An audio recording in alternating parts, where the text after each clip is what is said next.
all'incontrario va.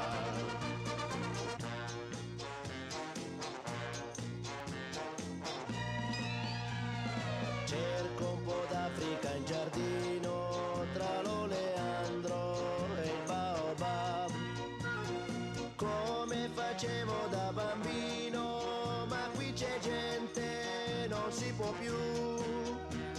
Stanno innaffiando le tue rose, non c'è il leone, chissà dov'è. Azzurro, il pomeriggio è troppo azzurro e lungo per me. Mi accorgo di non avere più risorse senza di te. E allora io quasi quasi prendo il treno e vengo da te. Ma il treno dei desideri nei miei pensieri all'incontrario va. Azzurro, il pomeriggio è troppo azzurro e lungo per me. Mi accorgo di non avere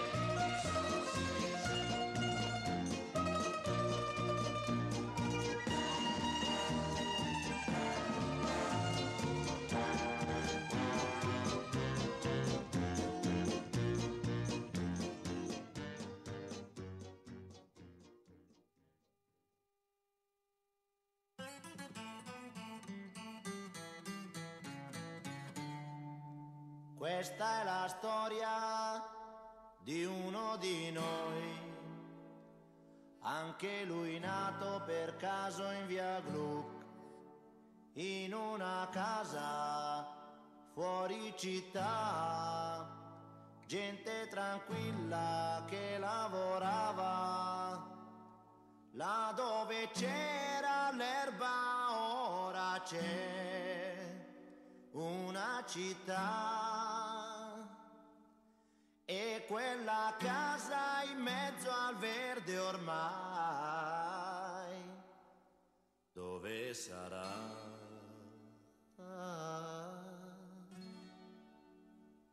Questo ragazzo della via Gru si divertiva a giocare con me, ma un giorno disse vado in città, e lo diceva mentre piangeva.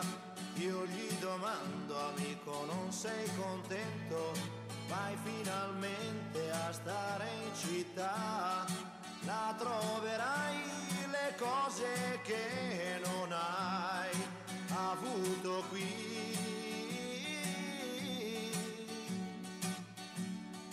Potrai lavarti in casa senza andare giù nel cortile.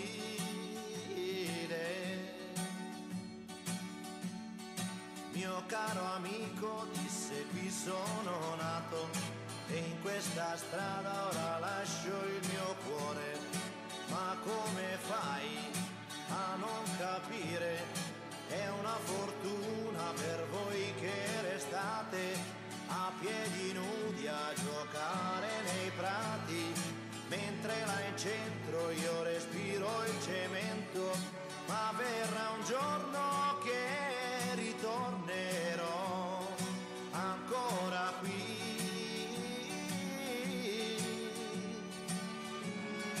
e sentirò l'amico treno che fischia così. Wow, wow. Passano gli anni ma 8 son lunghi, però quel ragazzo ne ha fatta di strada, ma non si scorda la sua prima casa. Ora coi soldi lui può comprarla, torna e non trova gli amici che aveva, solo case su case, catrame e cemento. Là dove c'era l'erba ora c'è una città, e quella casa in mezzo al verde ormai dove sarà?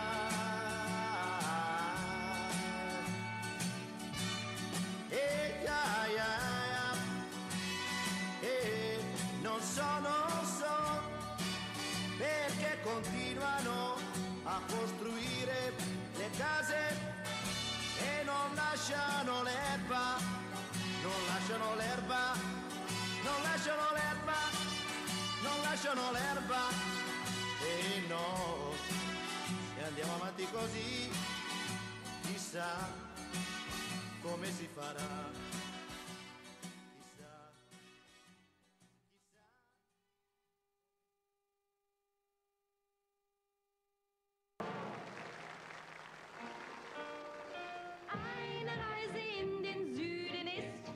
Schick und fein, doch zwei kleine Italiener möchten gern zu Hause sein.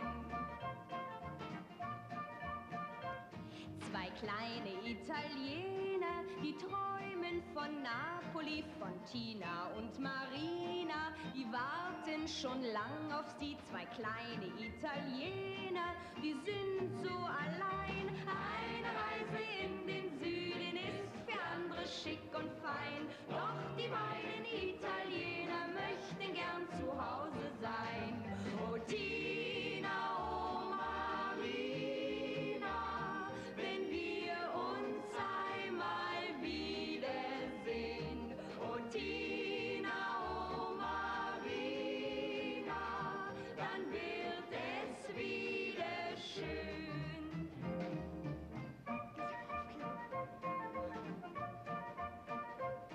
Zwei kleine Italiener vergessen die Heimat nie, die Palmen und die Mädchen am Strande von Napoli. Zwei kleine Italiener, die sehen es ein. Eine Reise in den Süden ist für andere schick und fein, doch die beiden Italiener möchten gern zu Hause sein.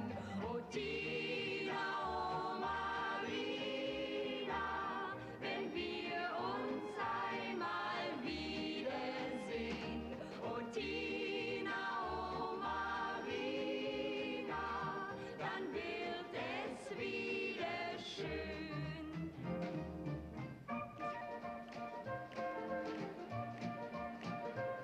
Zwei kleine Italiener am Bahnhof, da kennt man sie, sie kommen jeden Abend zum B-Zug nach Napoli. Zwei kleine Italiener, die schauen hinterdrein. Eine Reise in den Süden ist für andere schick und fein, doch die beiden Italiener möchten gern zu Hause sein.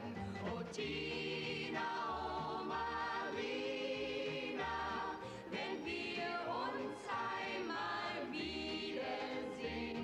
Oh Tina, oh Marina, dann wird es wieder schön.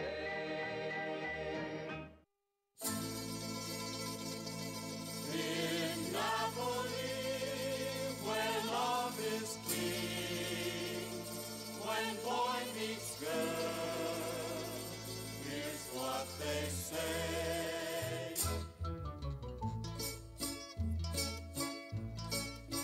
When the moon hits your eye like a big pizza pie, that's amore. When the world seems to shine like you've had too much wine, that's amore. Bells will ring, ting-a-ling-a-ling, ting-a-ling-a-ling, and you'll sing Vita Bella.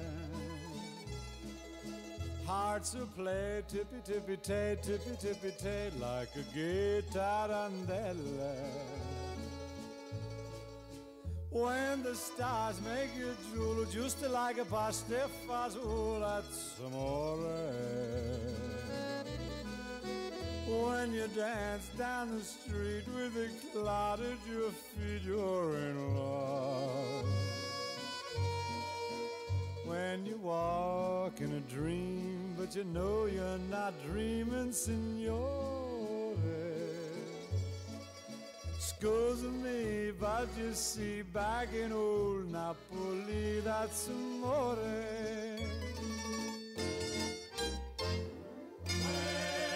When the moon hits your eye like a big pizza pie, that's amore.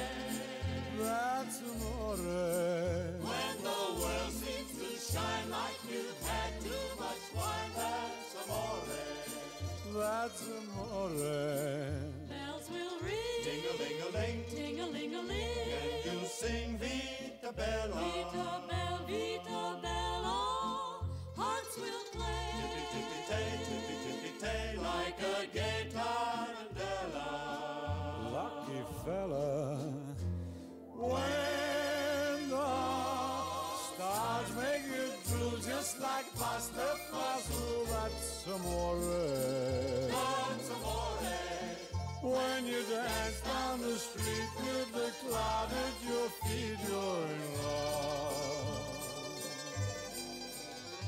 When you walk in a dream, but you know you're not dreaming, signore. Scusa me, but you see, back in old Napoli, that's amore. Amore, That's amore.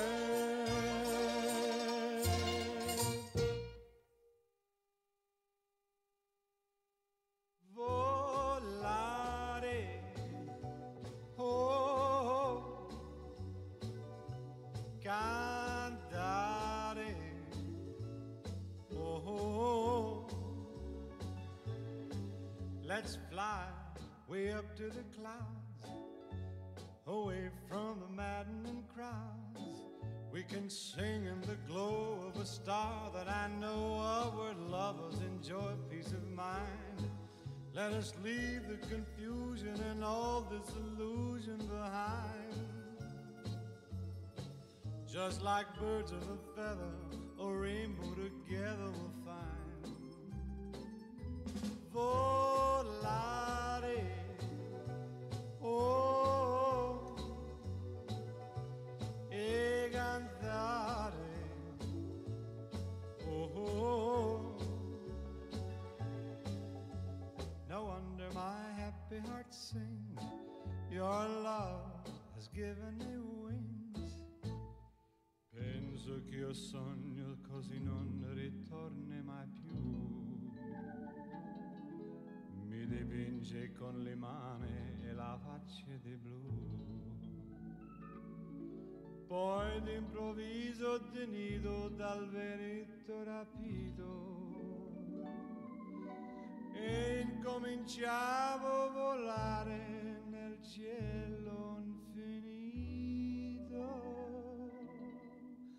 Volare, oh, oh, e cantare, oh, nel blu dipinto di blu. Che dici di stare lassù? E volavo, venice punalte del sole con coro più su, mentre molto pian piano sparivo lontano laggiù. Una musica dolce suonare soltanto per me. Volare, oh, oh, e cantare, oh, oh. No wonder my happy heart sings. Your love has given me wings. Nel blu dipinto di blu, venite di stare lassù. Nel blu dipinto di blu.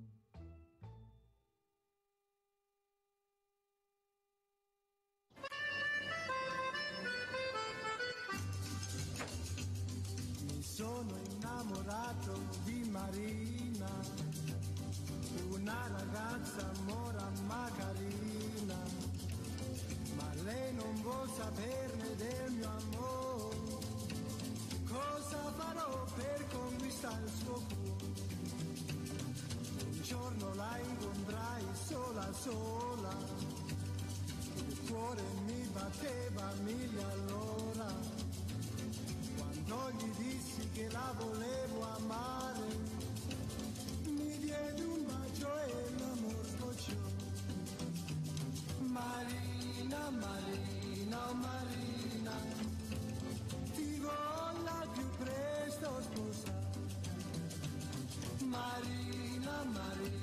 oh Marina, ti voglio più presto sposare, oh mia bella mora, no, non mi lasciare, non mi devi rovinare, oh no, no, no, no, no, oh mia bella mora, no, non mi lasciare, non mi devi rovinare, oh no, no, no, no, no.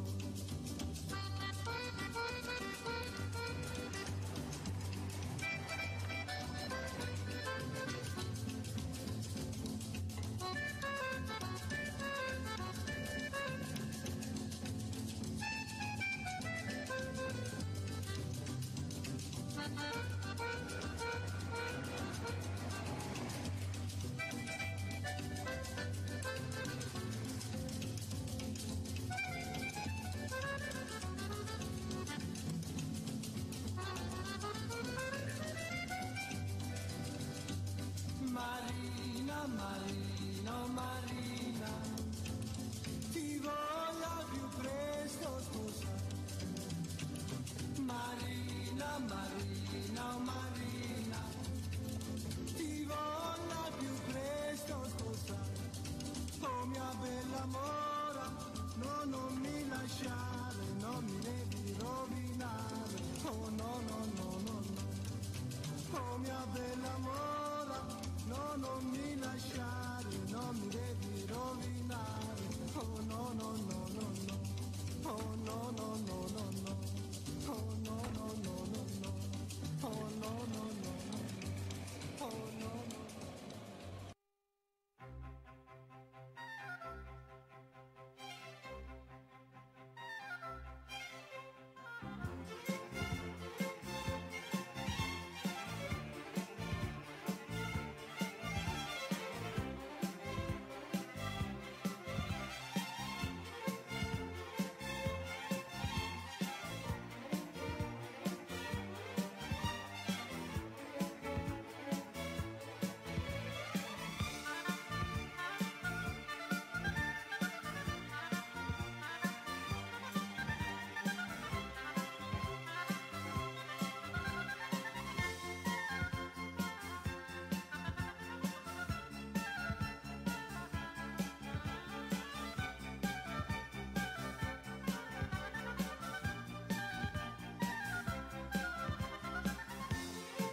Unite, unite, Europe.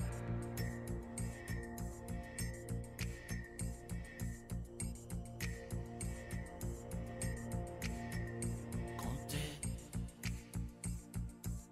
così lontano e diverso. Con te, amico che credevo perso. Io e te, sotto lo stesso sogno, insieme. Unite, unite, Europe. E per te, donna senza frontiere. Per te, sotto le stesse bandiere. Io e te, sotto lo stesso cielo, insieme. Unite, unite, Europe. Sempre più liberi, no, non è più un sogno, non sei più da solo, sempre più in alto noi, dammi una mano che prendiamo il volo, l'Europa non è lontana, c'è una canzone italiana per voi, insieme. Unite, unite, Europe. Per noi, nel cielo mille violini. Per noi, amori senza confini. Io e te, sotto gli stessi ideali, insieme. Unite, unite, Europe. Sempre più liberi, no, non è più un sogno e noi non siamo più soli, sempre più uniti noi, dammi una mano e vedrai che voli,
Welcome back to the second day of the Rotax Max Challenge Grand Finals qualifying heats, and a slightly different Sarno today with a little bit of wet weather.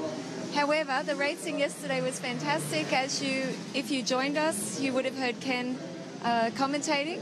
So yeah, a little bit of a change today, and I thought we'd start today's show looking at something I found that was all quite new to me, a new look Mojo wet weather tyre, which is ideal, and of course Rotax always have something new and different to introduce at the Grand Finals event every year. So I've got Daryl Smith with me from BRP Rotax, the test and development driver.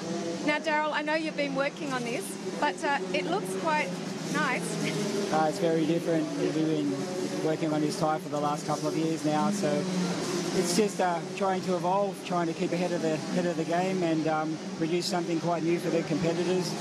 Trying to make it a bit more user-friendly, and yeah, all for the competitor. Now, of course, it does look a lot different to the last one, which has been in for quite a few years now. Yeah, it has, yeah. We had the W1, then we went to the W2, just a different tyre altogether. This one is totally different. Compound is the same. So on the performance side of things, we're hoping that we maintain the consistency, but just generally make it a little bit easier to drive. Of course, it looks more like, for me, like a car tyre, like a race car tyre. Yeah, whatever. Pretty racy. Yeah, it's more like a speedway tyre, but no, it works. It's doing okay. Yeah. And of course, this is such an important part of, BRP Rotax producing the engines, different chassis manufacturers, but Hyder now, who produced this on behalf of Rotax, which is labelled the Mojo, have put a lot of time and effort into this. So has it been a difficult thing, or? It's just we try, as hard as we can to make it as easy as we can with the different programs we do. But no, it wasn't that difficult, but it still takes the time. What happens with the testing though if you've got no rain? Yeah, what we actually do with that, we actually have a skid pan we use. We can simulate a track. It's quite intense actually when we do that side of it. It's quite unique, so when you're driving around, sun's shining, 30 degrees and the track's wet, it's fantastic. Now on the tyre I can actually see some information, so this is also good. Telling people what pressure. Yeah, it's just a recommendation. It says here maximum speed 180 kilometres. Yeah, I wish I could do 180 kilometres in a go-kart. So. In the wet, okay. It looks interesting, and of course the track is really wet now, but maybe the sun shines through, a little bit of blue sky coming. In any case, this is the tyre for today, the W3. This is the tyre, this will be for the future. Feedback so far has been very positive, so hopefully we can continue that trend. I think it was exciting when everyone opened the bag and said, okay. It was the biggest question that I got today was what tyre pressure, I didn't Well, the good thing is it's actually written on there. But of course that will change as the day goes on. If the track changes, if it's hotter, colder. Yeah, absolutely. Just these conditions, it's a bit of mixture, wet, really, really wet, slightly drying, but it'll be interesting to see the setups they come up with. Okay, so we're just in the warm-up and getting ready, the first grid, obviously, to go out, Rotax Micromax, for their second heat. So stay with us today. Also join us on Facebook, and I'm sure we'll be hearing more about the new W3.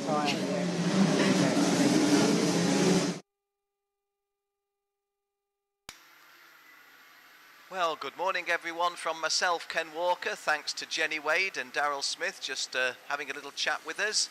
As you can see from our pictures on screen, looks like a nice day, a nice circuit. Well, it is a pleasant day and the circuit's sort of okay, but it has rained heavily in the night. You saw Jenny and Daryl talking about the significance of that. Consequently, there's one of our carts just taking a little spin, cart number 78, but no problem, he's still circulating, got himself going ready. What has happened is the times are 20 seconds slower than they have ordinarily been. There's the sky showing you the picture. There's some blue sky, that's to the good. Some grey clouds though, but we are hopeful that it's not going to be any wetter now. Now, the schedule has been put back for 15 minutes. So consequently, whereas our first race was going to be at 10:45, our first race now will be at 11 o'clock. That's juniors in groups A and C. Ryan McDermott, who was a race winner yesterday, starting that race on pole position, and Hibika Tyro of Japan, also a race winner yesterday, starting on the front row with Ryan McDermott of Canada. So 2 race winners yesterday on the front row of our first race, but that will not start until 11 o'clock. So that's 15 minutes behind schedule, and then we will go forward with a total coverage of all of the track action from this point onwards. As our camera shows you, just that small grandstand there, just easing close towards it. If you look above the grandstand steps and you see those windows, that's where our booth is, that's where our commentary booth is, that's where we're talking to you from. Just coming out of the left hand side with the Viking helmet, that's Henry Burdett, the circuit commentator. The Team Norway have given him those that Viking helmet, and Henry put it on, and now he won't take it off. But Henry doing a great job with the circuit commentary. Myself, Ken Walker, and my colleague Jenny Wade doing our best to bring you news of all of the action during the day. But we take a short break from our voices now, and plenty to fill in between now and 11 o'clock, but do be with us shortly before 11 for the start of our first race.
We say good morning to Mr. Richard Beauclair and his lovely lady in the VIP lounge. Bonjour.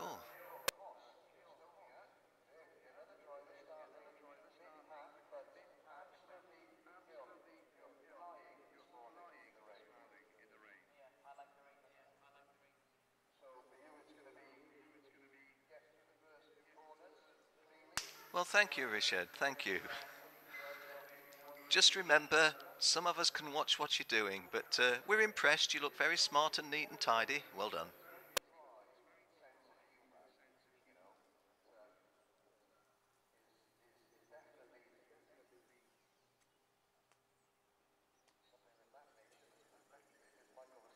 Mr. Richard Beauclair, of course, the boss of Max Speed Group, who are the entrant for all of the drivers from the North American nations, United States and Canada, both with a strong team. In the foreground now you see the tall gentleman, Mr. Nigel Edwards, race director. 1 or 2 cameramen, 1, 2, 3 cameramen in fact we can see getting close to the action there. 116, who you see on screen, is Hibiki Taira of Japan, who'll start on the outside of the front row, race winner yesterday. So we're within about 8 minutes of starting, 7 minutes to the first race. Thank you for being with us. When the action starts at 11 o'clock, we'll be calling the races for you. Henry Burdett, who you see at the centre right of your screen with the Viking helmet, is the circuit commentator. Myself, Ken Walker, will be doing the commentary for those of you tuned in online and on the stream. And hopefully all will go well today. If there's no more rain, it should be fine. There's Philippe from KART.com, esteemed organisation in journalism in karting worldwide. Himself and Fred BA. So the preliminaries just getting themselves underway, and we'll be with you as soon as the action begins.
So, ladies and gentlemen, as you can see, the local time 10:55, 5 minutes to go before we go racing. The main grandstand, again, I'm looking bottom right of my screen. Henry Burdett has always been a pretty normal sort of character for all the years I've known him, but this morning he was given a Viking helmet by Team Norway, and all of a sudden his persona has changed greatly. He's actually a Welshman with French Canadian connections, but for this morning he's masquerading in his commentary box as a Viking. Why not? Henry is just to the left of the screen there. You can see the movement just through the shadows. To the right, those darker windows, is where I shall be doing my version of the commentary, which is for those of you tuned in online. Okay, let's have a look and see who we're seeing. On the front row, race winners from yesterday, both of them. Ryan McDermott from Canada, Hibiki Taira from Japan, both race winners yesterday. Marco Settimo and Cody Brzezinski on row 2. Eita Sorzabal of Spain and Ji-ai Okazumi of Japan, row 3. Lucas Dunner of Austria, Jonathan Hoggard of Great Britain, row 4.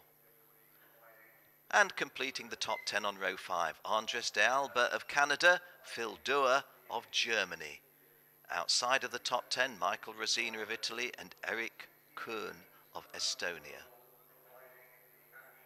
Sebastian Belosina comes from the Czech Republic, Laszlo Server from Hungary, Kane Shepherd from Thailand, and Matthias Lund from Austria. Mark Kimber from the United Kingdom and Nicholas Bruckner from the USA are row 9, and the top 20 completed by Jakub Novotny of the Czech Republic, Matthias Ramirez of United States. So Michael de Orlando on row 11. Would have expected him to have got a little bit better. Perhaps Carl Rizek from the Lebanon on row 12. Good to see Lebanese drivers with us. Why do I say that? Good to see these countries that don't get a lot of exposure to international racing. This is where the Rotax World Challenge is truly a world challenge. So good. Manuel Suleiman on row 13 is from Mexico. Hernan Dillon on row 14, by the way, from Ecuador, that flag. Prasetya Harja, Handi Harja of Indonesia on row 15. And outside of the top 30, Christian Ristov of Belarus, Salman Hussein of Egypt, and on the back row, Enzo Valente of France and Jorge Sanchez of Mexico. It will be an 8-lap race for these juniors, and they're on wet tyres. We're on a wet but hints of drying track, and we're under 2 minutes before they'll roll away. Well, once again, on behalf of myself, Ken Walker, my co-presenters Jenny Wade and Daryl Smith, and all of our friends in the KART-DATA team, welcome to Sarno. It's about just under an hour's drive south of Napoli here in Italy. The 17th edition of the Rotax Max Challenge Grand Finals. A big day for everybody today. They have their second and third drives in the heats to determine where they go into tomorrow's pre-finals. Everybody gets a pre-final shot, but it's whereabouts you start as the 1 minute board is shown for these guys. So a big thank you to all of you that have taken the effort to tune in. A thank you to all our class supporters. Praga are the chassis supplier, as you can see on screen in junior. We thank Praga, and indeed we thank all of our supporters with the different chassis manufacturers really rallying round strongly to support this event. We thank them all. 30 seconds board.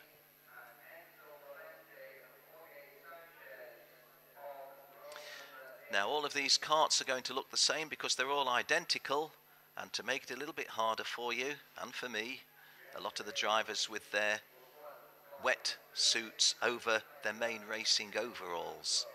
So yourselves back home and myself here in for a little bit of a challenge perhaps to see who is where. I'm actually aided by a large version of the timing screen.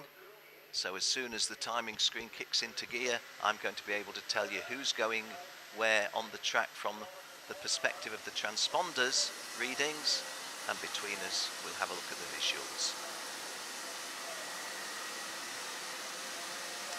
Okay, from that undercover indoor assembly area we move out onto the track. Now from those pictures, our television screen will suggest that track looks quite dry, doesn't it? And in parts it is quite dry. But the best that the drivers are telling us is it's wet but drying. And oops, and there's a spin for kart number 152, which is Christian Hristov of Bulgaria, starting towards the back of the grid on row 17, so not too far to catch up. But now look how non-dry that part of the circuit is. So there's the conundrum, ladies and gentlemen. It's a dry track in parts. It's a drying track generally, but it is still wet in parts. They're on wet tyres, so something like 20 seconds slower than we were on the dry track in the slicks.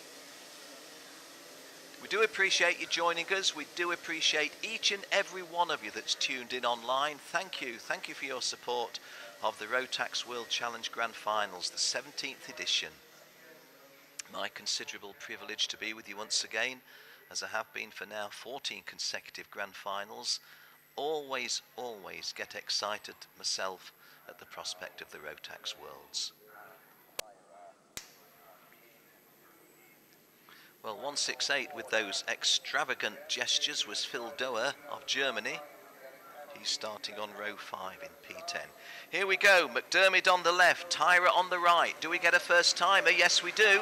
And McDermott moves over to close Tyra. A faster start by Hibiki Tyra of Japan. But he's already looking over his shoulder. Good heavens, why would you be doing that? Are they wondering if it's not a genuine start? As I see it, it's a genuine start and we are racing. And already we've got indications of people having difficulties. It's not bad driving, it is the challenging conditions. And when I say challenging, that's a little bit of a euphemism for really difficult. And just look how slowly they're going. In the lead, 116 is Hibiki Taira, who made a faster start than poleman Ryan McDermott. Both race winners yesterday. And Hibiki just doing a little bit better, isn't he? 155 in third place that you saw there is Jonathan Hoggard from Great Britain. They're the 1, 2 and 3. Hibiki Taira 1, Ryan McDermott 2, Jonathan Hoggard 3, and Jonathan Hoggard having started in P8 and already putting a little bit of pressure on Ryan McDermott. As you can see, Jonathan Hoggard just going off screen now in second place. And Jonathan Hoggard bidding to go second and does go second. This is Hibiki Taira in the lead, Jonathan Hoggard in second place, Ryan McDermott coming through in third place. Behind them to fourth, Marco Settimo, fifth, Michael Rosina, so Italy fourth and fifth. Just give you a quick call of the rest of the top 10. Sebastian Bellasine is in sixth place, Matias Ramirez in seventh, Eric Kuhn in eighth, Jie Okazumi in 9th and Georg Koss completing the top 10. Just having a look if we've lost anybody. Aitor Sorozabal of Spain, who started on the third row in P5, is way out of the top 20. He's had an issue. So it would seem as Mark Kimber. Lucas Dunner, Cody Brzezinski, who started on the second row, is in 33rd place. So a lot of the drivers well to the fore at the start, going to grid, are very much not to the fore now. It's an 8-lap race for the juniors, as our caption shows you. And again, I think you probably from our KART-DATA cameras get the feel of this track, which is very slippery in parts, but then parts where you can kick on and want to kick on. Kicking on right now is Jonathan Hoggard, getting closer to Hibiki Taira. They go through 1 and 2 in a big lead over the rest of the field. Ryan McDermott, the third place driver, still the pole sitter, still in third place. Marco Satima fourth, and Michael Rosina completing the top 5 as before. Now let's have a look at some of these drivers who went to the back as a result of those comings together. Well, Cody Brzezinski has picked up a couple of extra places, but he's still not in the top 30, having started as he did on the second row. Mark Kimber, well down, still well down, and things not gone so well for him, nor Lucas Dunner. Lucas Dunner, who started on row 4 in P7 in 33rd place. So, and incidentally, the one driver who hasn't gone through is Christian, or yes, the only one, Christian Hristov from Belarus. But all of the other 35 are still circulating, though circulating a little bit slower than they would like to. But we've got a nice little scrap here, haven't we, for for third, fourth and fifth. That's what we're looking at the moment. There's the 1 and 2, there's the 3, 4 and 5 once again. Ryan McDermott third, Marco Settimo fourth, Michael Rosina fifth.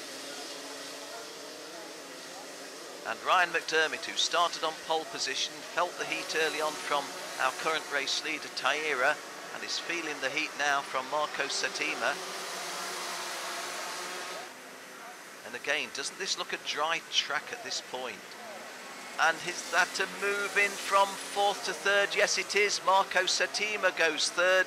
Ryan McDermott is relegated to fourth place, and 1 or 2 drivers behind. I think Ryan McDermott slipped further back, if I read that correctly, so spilt another place, if not 2 places. Well, this is the battle for 3rd, 4th, 5th. Oh, and that's a very wide sweep, losing a lot of ground for kart number 169, Marco Settimo, who loses the advantage that he gained.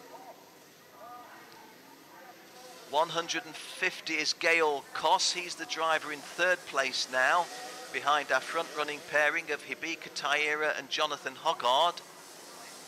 Almost feels painful to see the lads having to tiptoe as slowly as they do. And of course it's going to be different later on when it's a little bit more dry, but still on wet tyres and even more drying conditions. But all part of karting, all part of what you have to go through if you want to be a world motorsport champion. Oh, a very wide sweep there by kart number 154, which was Eric Kuhn, I think, has lost a lot of places for that. As a result, drops down to 10th. Georg Koss still in 3rd, as we called it previously. Dylan Hollis now up into 4th place. I didn't mention Dylan's name. He's in 4th, and Matthias Ramirez completing the top 5. Just trying to get the geography for you. This is the middle S's. Yes, let's have a look at the standings at the halfway point, because an 8-lap race, this was the halfway stage. Hibika Taira of Japan, winner yesterday, was leading by 1.3 seconds from Jonathan Hoggard. Georg Koss of Estonia 3rd. Dylan Hollis, New Zealand 4th. Matthias Ramirez from USA in 5th place. And Marco Settimo from Italy in 6th place. That was the half race distance. Ryan McDermott, who started on pole position, dropped down to 7th. And in 10th place you see Eric Kuhn from Estonia, who was running about 6th at the time. He took a spin and has dropped down. That was the explanation, I'm being told. Mikael Rosina out of the top 10 when he was running in the top 5, not now in the top 10. So we pick up the pieces. Lap 5 completed. This is lap 6, and Hibika Taira's lead at the end of the previous lap was 3/4 of a second, but of course that's a bigger race distance on the track when we're on a wet track, circulating in, well, I was going to say 80 seconds. It's into the 78s for the front 2, the front 3 in fact. Jonathan Hoggard featured there, and that's Park Kart 155, just behind Hibika Taira on lap 6 of 8. I think I have to say to you, this is a very, very genuine race as I look out of the wide window onto the track, but our television cameras, bringing you the heart of the action, are illustrating just how difficult it is, even at the front, how difficult at the front it is to hold station throughout. 150 looking over his shoulder is Georg Koss of Estonia. He's just in front of Dylan Hollis, who, here he is, Dylan, kart number 149, just driving past us at that point. So, coming towards the 3/4, in fact having reached the 3/4 race distance. We're now on lap 7 of an 8-lap race for these juniors in groups A and C. Our race winners yesterday were Ryan McDermott, who loses another 2 places. No, he doesn't, he drops 1 place. In fact, he's in 9th place, Ryan. So most unlikely to be a race winner today. However, oops, don't want to put the commentator's curse in, but Hibika Taira won his race yesterday in the warm, sunshine, dry conditions, and you see him there, dare I say it, on his way to a 2nd win. Jonathan Hoggard giving him a good chase.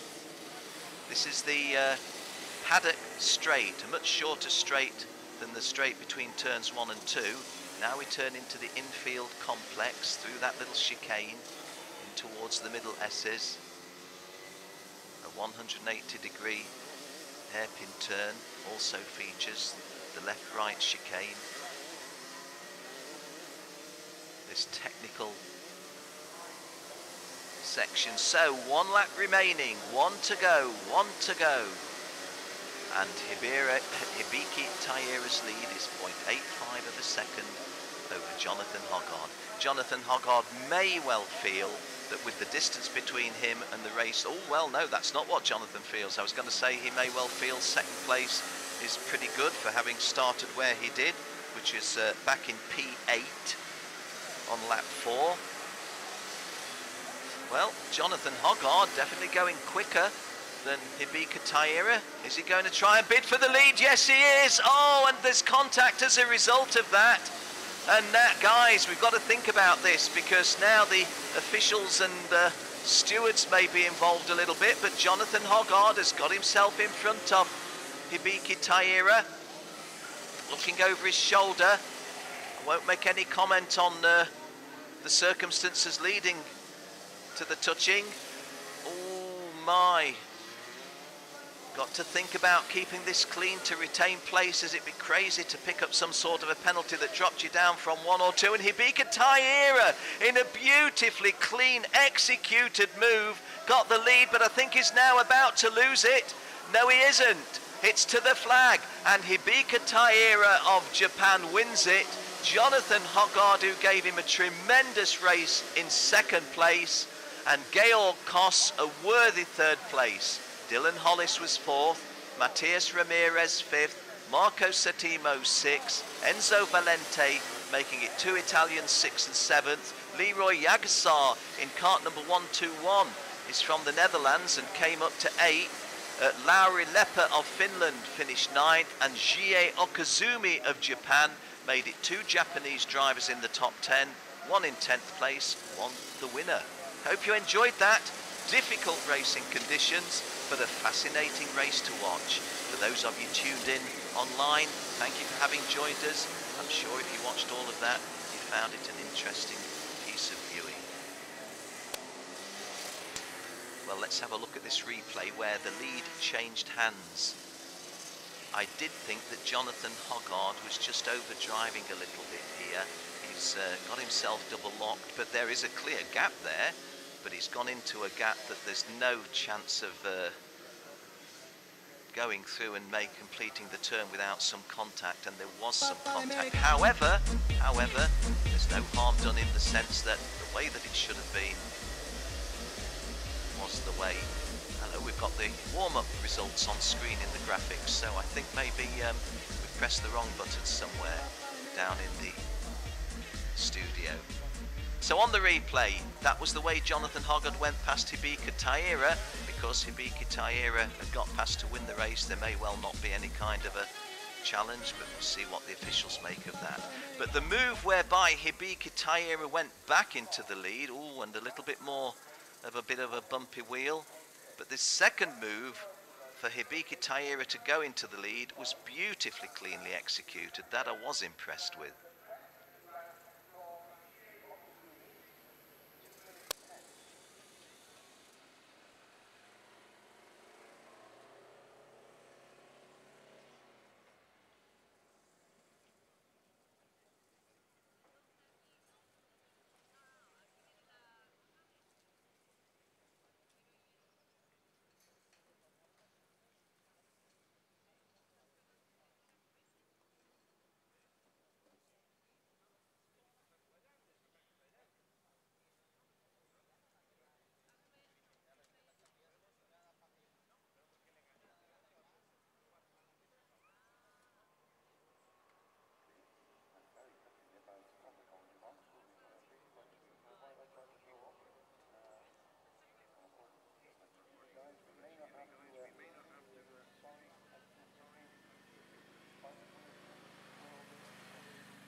Well, an interesting situation here, because A driver on slick tyres is taking the big gamble. If I'm right, kart number 167, Lucas Peterson from the United Arab Emirates. They are slick tyres, not wets. There's not an awful lot of wet races in the United Arab Emirates, although I do recall going to the Dubai Kartdrome one year for a 4-stroke world final, and we had a metre of water on the track, so it does sometimes rain in the United Arab Emirates. So we think 2 or 3 of these drivers are on slicks. There's another one, 102, which is Dylan Tavella, the American driver from New York near Long Island. So Dylan taking a big gamble, slicks for Dylan. Most of the rest, and here we've got kart 153, that's Leonie Claude, the only lady in the race. The girl in the race is saying to the lads, I know better than you, I'm putting slicks on. Leonie from France. Well, interesting. The track is getting a little drier, and there were parts that were really quite dry in that opening race, but as you saw with us on our television pictures, there were also parts that were significantly not dry. And just look at the puddles in the lower centre of your screen. That's not on the track, but that's the sort of indication. If you looked at that, what would you do? Would you put wets or slicks on? It's not an easy one. There we are, just closing in on those puddles, and some of those little mini lakes that are still a little bit wet on part of the track. But there's the racing line, you see. There's the racing line, significantly drier to the left on the non-racing area. Good television pictures from KART-DATA showing you just the nature of the track at this present time. It looks as if there will be no more rain imminently, although further away to my right the clouds are up. So see how things go. Perdana Minang racing for Indonesia via Malaysia on the front row, with Titus Schmidli of Switzerland joining him at the front. Samuel Lupian of Canada and Matthias Pilker of Poland, row 2. Chris Fleeter of Brazil and Ollie Caldwell of Great Britain are row 3, and Ollie will be carrying our helmet camera, so we shall get to the heart of the action. Kochev and Morse, row 4.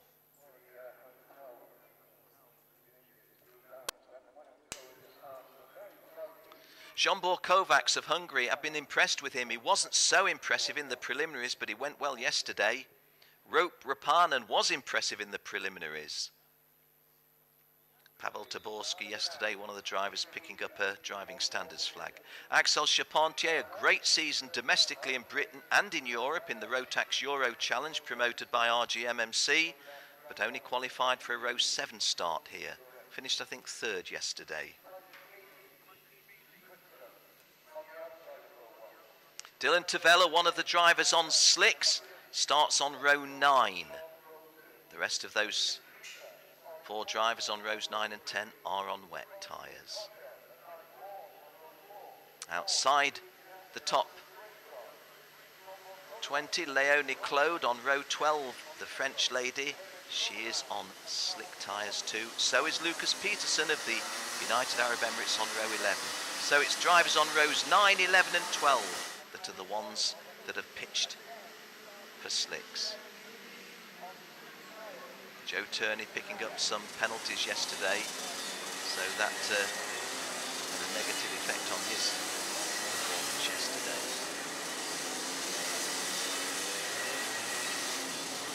Drivers struggling a little bit towards the back. Henry Cuvides, who was in the International Open last week, went really well, but struggling here.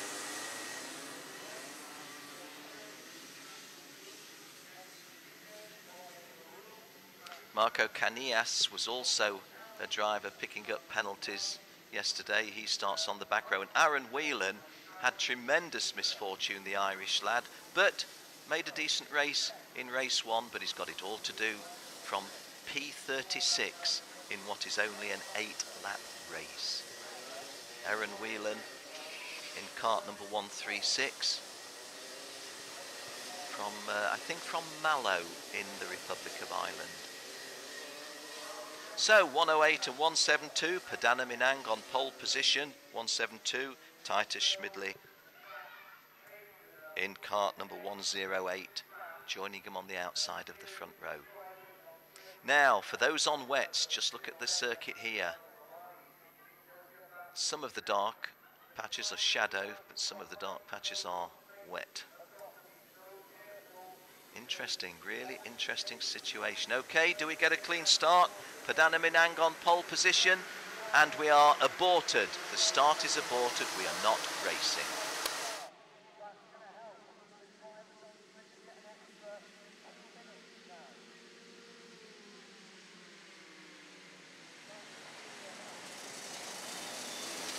Well, our first pictures, the onboard pictures that we're getting in the junior class, and it'll be interesting to see just where we go from here, because Ollie Caldwell would expect in the, what shall we say, the CV that he has to date and his form this season to have been a lot further forward than where he's starting from.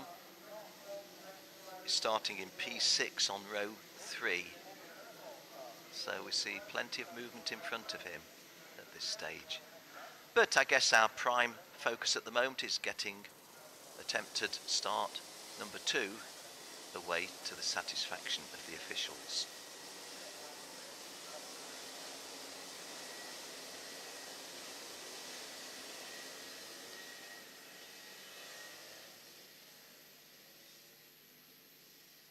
Well, it's pretty steady there, isn't it? You wouldn't want them to be going any slower. I think Perdana Minang has got the speed right. I think the approach speed. Now, race director Mr. Edwards is pointing out, I want you wider apart. It was perhaps the positioning rather than the speed.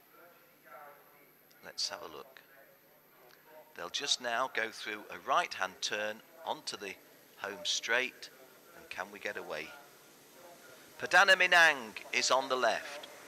Titus Schmidli is on the right, and we race. Oh, well done, guys, for not clashing against each other. Perdana Minang just holding on to the advantage there. A good start by Samuel Lupion, and Ollie Caldwell in P6 already into the thick of this and has gained some places, I think, on the start from there. There is the helmet cam. Oh, and this is where the previous race caught some of the guys out, and 3 people have gone off. Oh, and that from one of our front, or 2 of our front runners. They were in positions, I think, 4 and 5 at the time. But our race leader, 172, Perdana Minang from pole position. No, that's not. Perdana is in second place. It's Maciej Pulka. Maciej Pulka of Poland in the lead. So 142, Maciej Pulka holding the advantage. 172, who started on pole position, Perdana Minang. And Maciej Pulka, his name is Maciej, and that's the official entry, Maciej, but he does tell me that he likes to be called Max, so if he wants to be called Max, I'll call him Max. Max Pulka of Poland, and I'll call him the leader of the race, because he is. 172 in second place is Perdana Minang. Titus Schmidli, who made a good start, was kart number 108, but just dropped away a fraction. This is the start of lap 2, and Mats Pulka's lead 1.1 seconds on Perdana Minang, so it's a decent start for the pole. Konstantin Kochev of Russia went through in 3rd, Titus Schmidli in 4th, Jean-Paul Kovacs of Hungary 5th, and Ollie Caldwell, who started in P6, goes through in 6th place. Now I'm just trying to have a look. Well, Leonie Claude, Dylan Tavella and Lucas Pettersson, who started on slicks, are in 29th, 31st and 32nd places. Therefore, on the face of it, on the opening lap, the slicks were a disadvantage. Dylan Tavella 29th, Leonie Claude 31st and Lucas Pettersson 32nd. However, as the race goes on, the track may get drier and that worked to their advantage, but the juniors are racing just an 8-lap race distance. So it does appear that the wets, which were the choice of 33 of the 36 starters, was the choice certainly in the opening quarter of the race. Titus Schmidli getting himself in a close encounter there and very nearly lost another place. In fact, I think he has. Yes, he has, dropping to 5th. Camera on the body of kart number 142. I was thinking it was a helmet cam. But kart number 142 which is Matthias Pilker, leading by 1.29 of a second. Perdana Menang. Those flags look very similar, don't they? Red and white, but white on the top, red below is Poland, and the other way round is Indonesia. Remember Mr. Stanley Irawan of Red White Racing, who invited me to do some races in Indonesia Central Circuit a few years back. Hi to all my friends in Indonesia, Malaysia, Indonesia Boleh. So 142, Max Pulker still holding this healthy-ish advantage. I'm not going to say what I would say in a dry race, which is 1.29 seconds is a really hefty advantage at the front. But the track, you're racing all of the other drivers on the track, and you're racing your own capabilities of doing the right thing on the track, even when you're not under pressure. In third place in the background is Zsombor Kovács of Hungary, in front of Titus Schmidli. Alec Morse of Australia coming into the top 5 at number 5. Ollie Caldwell drops down to 7. Konstantin Koshev of Russia 8, so he's slipped back a little bit. Just looking a little bit further down, Axel Charpentier in 15th place. We would have expected a little better from the British and European champion.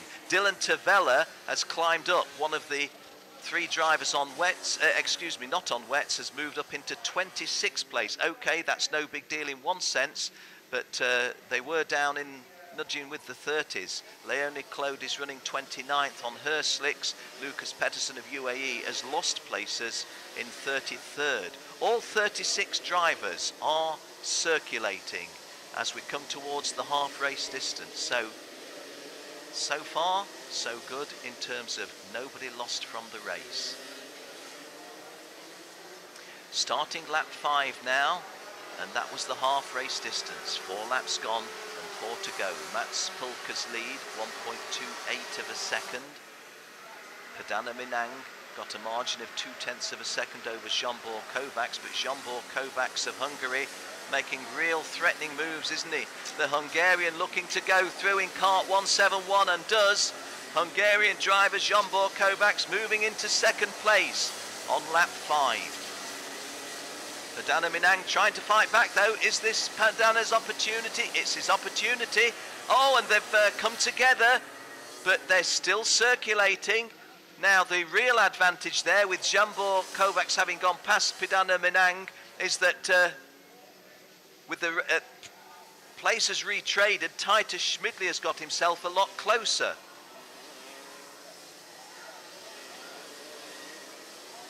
Titus Schmidli in 4th place, Zsombor Kovács 3rd. As you can see from our screen, Titus Shanghai Schmidli is from Switzerland. Well, it's a fascinating race, isn't it? Kart 171 that you see is Zsombor Kovács. Goes through still in 3rd place, but it's very, very close behind. Titus Schmidli 4th. Ruut Ropalainen of Finland goes 5th. Konstantin Koshev 6. Ollie Caldwell 7.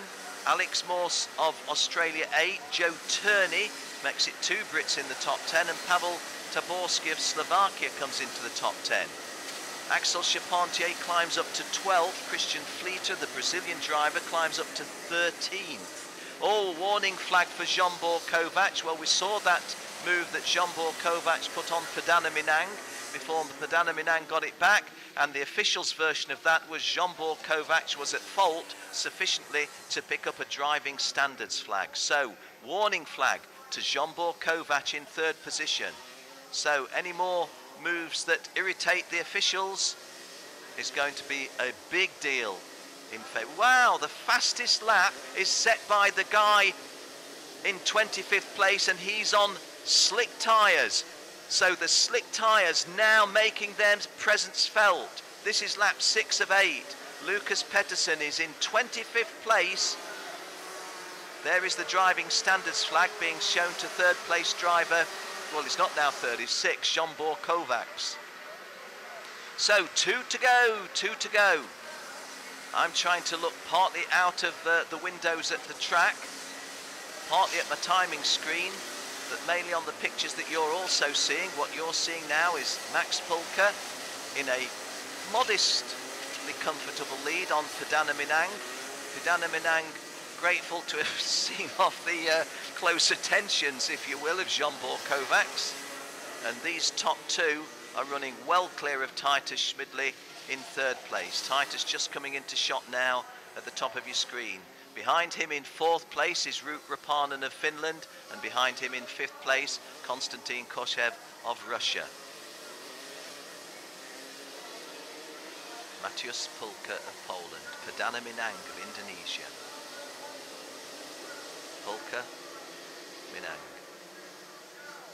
On to the home straight for the 7th time of 8, so on to our final lap, and those front running 5 have got fair distance between each other. Let me call you the 5 again. Matthias Pulka leads, Perdana Minang in 2nd place, Titus Schmidli 3rd, Rut Rapanen 4th, Konstantin Koshev in 5th place, and just behind them Alec Morse is in 6th place. Just want to check Konstantin Koshev. Yes, he was a world finalist last year, so this is his 2nd world final, and so consequently relatively experienced at this stage, in that most of the juniors are coming to a Rotax Grand Final for the first time. Max Pulka raced last weekend in the International Open here in Italy, but not here in the southwest, up in the northeast at Adria. The RGMMC International Open this year was also a significant warm-up for the likes of Ferenc Kankshar, who's gone so well in the defence of his title thus far. So Max Pulka keeping it on circuit. Fastest driver is one of the drivers. There's the race victory. I was going to say one of the drivers on slicks. Matthias Pulka wins, Perdana Minang 2nd, Titus Schmidli 3rd, Konstantin Koshev 4th, Rut Rapanen 5th, Alec Morse 6th, Jean-Paul Kovacs 7th, Ollie Caldwell 8th, Joe Turney 9th, Axel Charpentier in 10th place. So Brits in 8th, 9th and 10th. Now I'm just going to have a look where the slick tyre drivers finished. Dylan Tavella from outside the top 30 drove himself up to 21.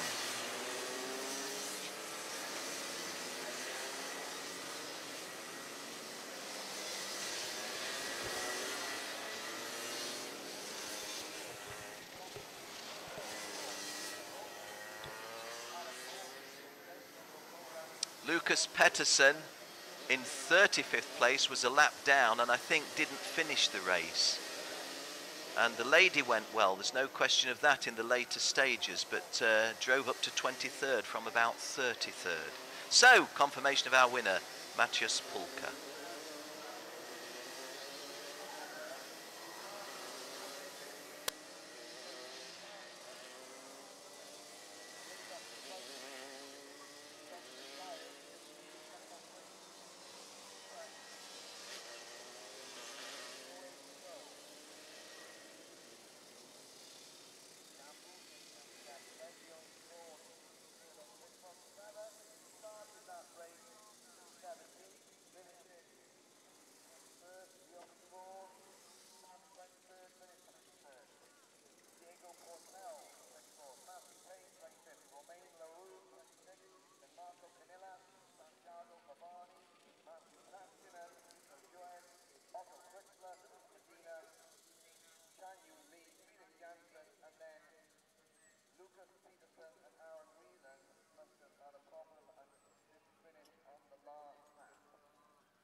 So let's have a look at how that race did finish.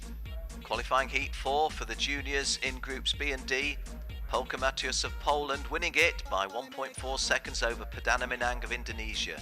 Titus Schmidli in 3rd place, Konstantin Koshev in 4th, the Russian in front of Rut Rapanen of Finland. Outside the top 5, Alex Morse of Australia was 6th. Kovacs Jean-Paul, who got himself up to 2nd briefly and was 3rd for a long time, eventually finishing 7th. Ollie Caldwell then the first of 3 Brits. He was 8th, Joe Turney was 9th and Axel Charpentier was 10th.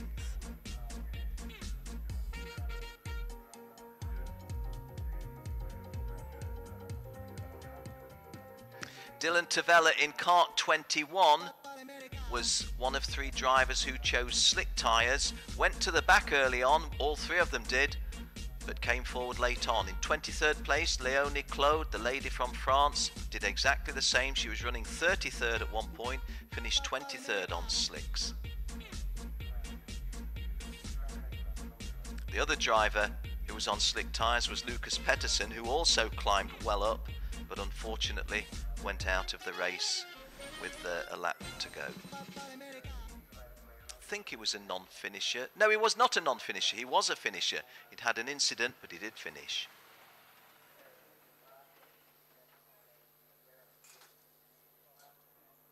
Mario Novak in shot there. Why do we see his leg?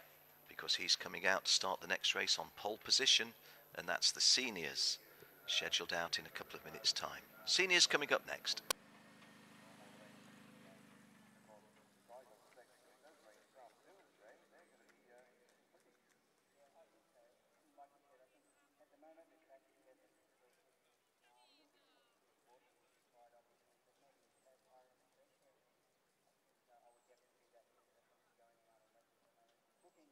.220 then, Mario Novak, starting in front of 236, which is Javier Gonzalez Giardello.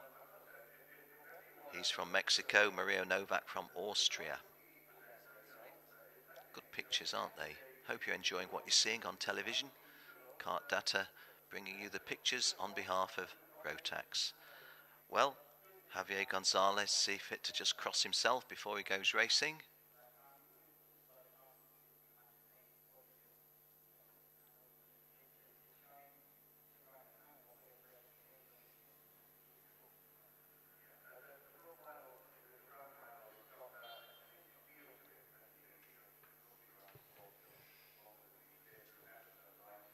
Peter Betzel from the Czech Republic in the blue overall suit in P5 on row 3. Just behind him, this is Cody Gillis from Australia. Kart 230 is in P7 on row 4. Well, is that to keep the sun off them? Is that to keep the rain off them? Just peep out the window. Doesn't look to me as if it's raining, and do see a little bit of shafts of sunlight. Maybe it's a habit. What do you make of the beard down below, slightly left of centre? It's not the only one like that here. 32nd board. 2 guys doing the ZZ top impression. Henry Burdett, the circuit commentator, making reference to them. Yeah, rather nice beard, that, isn't it? Well, it depends. It depends how you like your beards. The gentleman to the left of him, slightly shorter beard.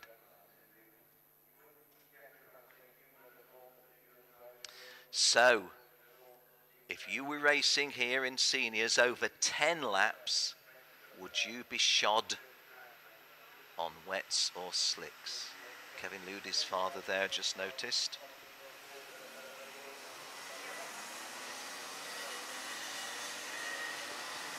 Well, the majority, it would seem, are on slicks, but not the entirety. So people still choosing to make an election.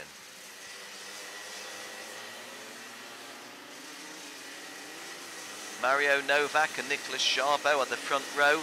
Javier Gonzalez Giardello and Noah Rubers on row 2. Peter Betzel and Chris Dryspring row 3. Cody Gillis and Felix Kotick row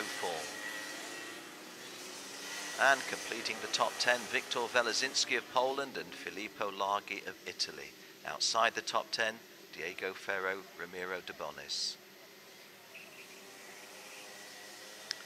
Lasse Andresen and Josh Fife, row 7. Koki Mizuno and Gianfranco Mazzaferro, row 8.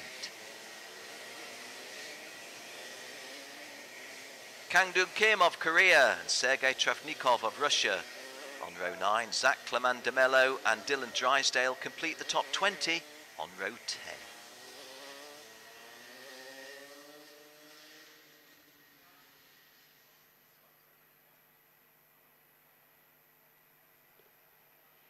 Well, just 35 drivers out there, and I'm just trying to see if I can identify you who the potential non-starter is.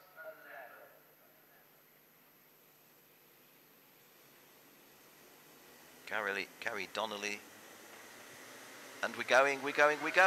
And Mario Novak getting himself into the lead, but letting Javier Gonzalez nip through, and there's some contact early on there, isn't there? Because cart number 254 was one of those that went off at that time, which was Peter Betzel, who'd started on the inside of row 3. I wasn't certain if we were going at a race as opposed to a restart, but we are racing. So apologies that the uncertainty there that I brought to you. Christopher Dryspring making a good start, no question about that. Christopher Dryspring 264 at the front, cart number 246, Noah Roovers. Noah Roovers has an English mum, a Belgian father, and leads the race.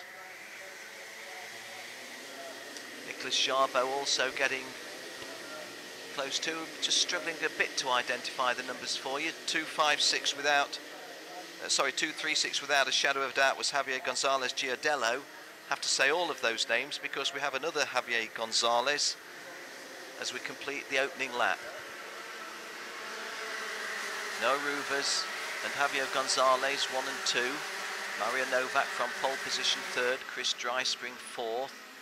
Joshua Fife and Cody Gillis are Australians in 5th and 6th place. Diego Ferro 7th, Victor Velazinski 8th, Ramiro de Bonis 9th, and Nicholas Jarbo, who started on the outside of the front row,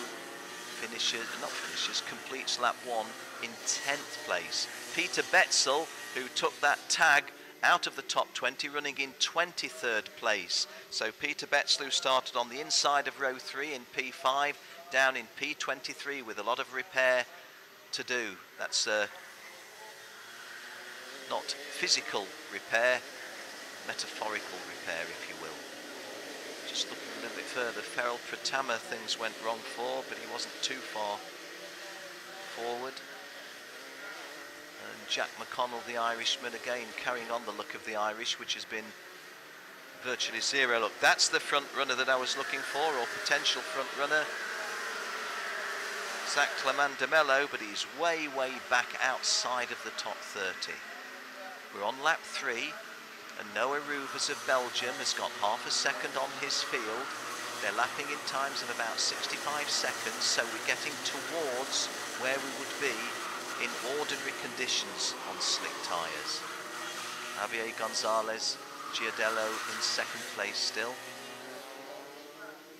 There, those first two coming through, and in fact Javier Gonzalez possibly getting a little closer in 2nd place. The margin before was 0.5 of a second, so at the end of lap 3 we'll just have a look and see what the message of the transponder is. But the instinct I have from our television pictures, and somebody at the lower end of the top 10 leaving the circuit onto the grass briefly, but let's stay with this front running pairing because it's a good scrap at the front. Noah Roovers with half a second previously. Now let's have a look at the margin, and well, it's not gone down as much as I thought it might at 0.44. Noah Roovers still holding the advantage, and a driving standards flag for Victor Velazinski. Now Victor Velazinski is in the top 5.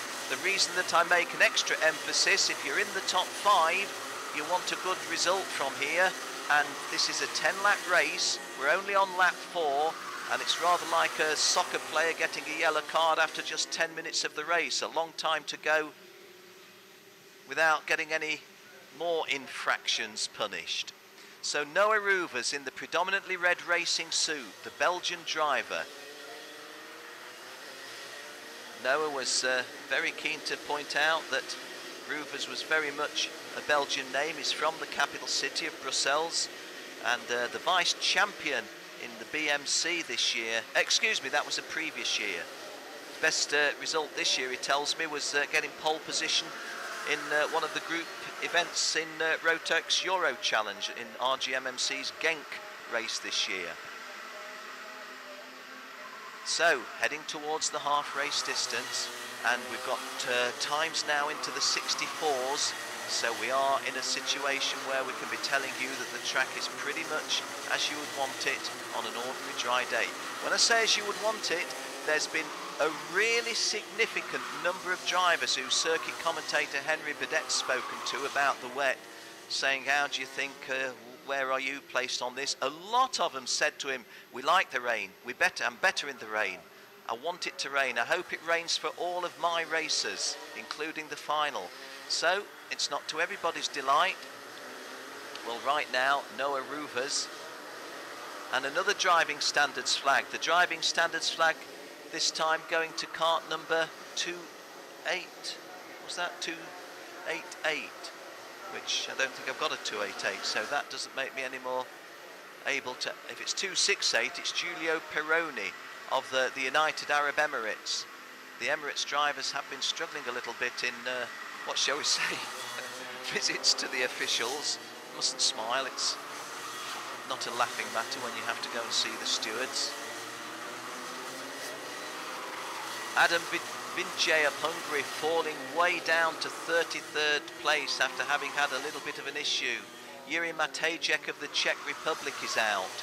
So all of our drivers still running with the exception of Yuri Matejek, but Gary Donnelly from Cookstown in Northern Ireland is a lap down and I think maybe out of the race. So perhaps Gary Donnelly and Yuri Matejek non-runners.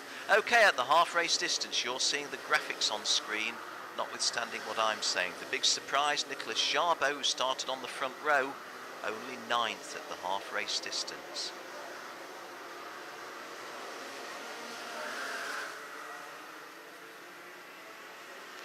You're watching race leader Noah Rouvers coming towards us, followed by Javier Gonzalez Giardello.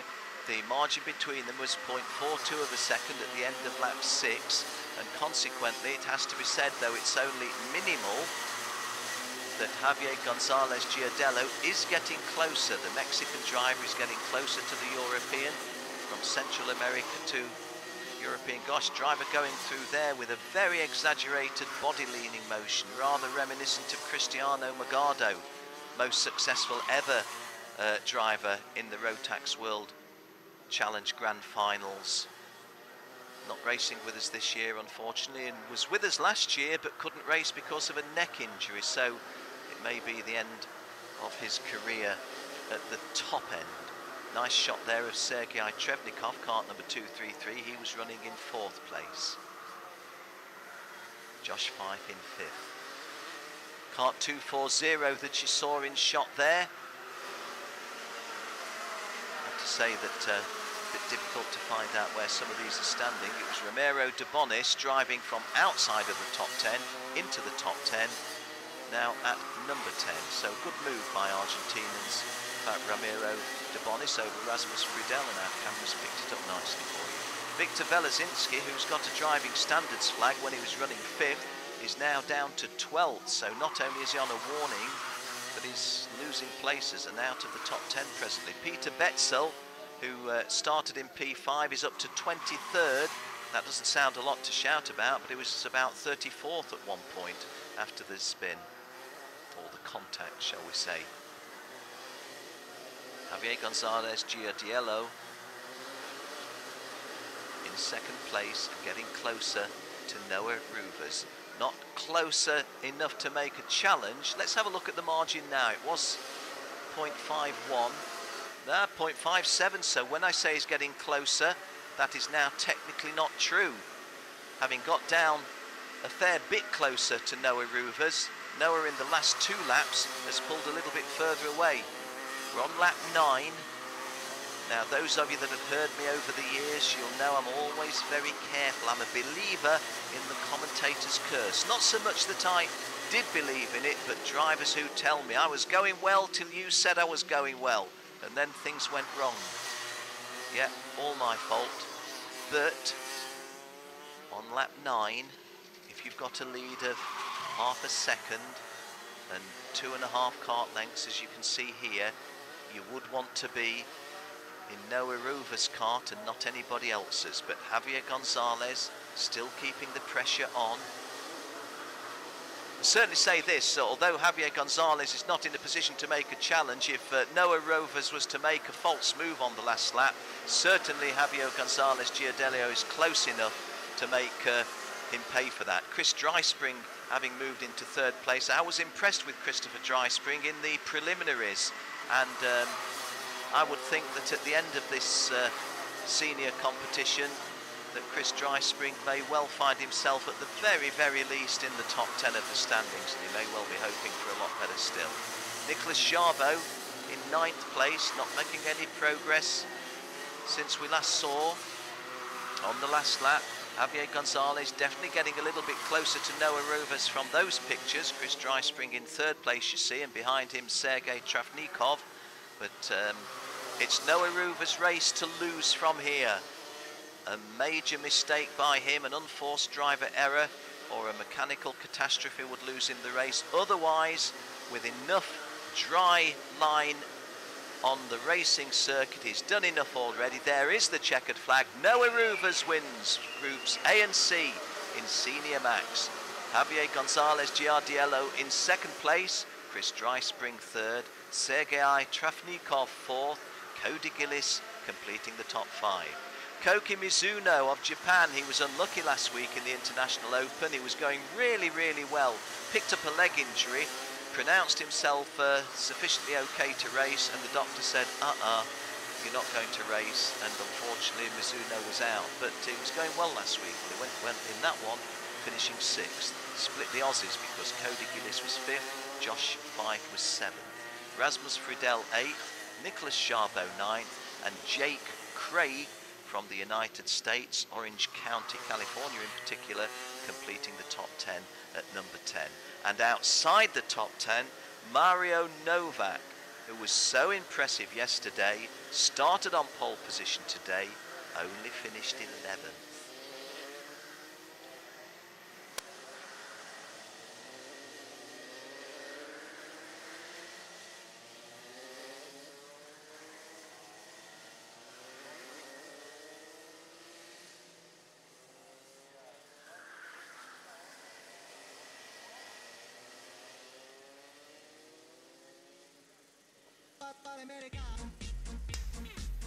Confirmation of the victory of Noah Rovers over Javier Gonzalez Giardello. Chris Dryspring 3rd, Sergei Travnikov 4th, Cody Gillis 5th, Koki Mizuno 6th, Josh Fife 7th, Rasmus Friedel 8th, Nicholas Jarbo from the front row finished 9th, and Jake Craig completed the top 10. Mario Novak from pole position finished 11th. Peter Betzel 18th, having started in P5 but dropped back to 33rd place after some contact early on. So he repaired the damage to a fair degree. Dylan Drysdale of New Zealand going to be very disappointed. He only started in P20, but that was thought to be not representative of how good he'd been going, but he only finished that one in 29th place. Look of the Irish again, I'm afraid. I'm going to stop saying that because our lovely, lovely friends from Ireland will think I'm mocking them. I am not. It's absolutely sympathetic what I'm saying. The look of the Irish only means bad luck round these parts.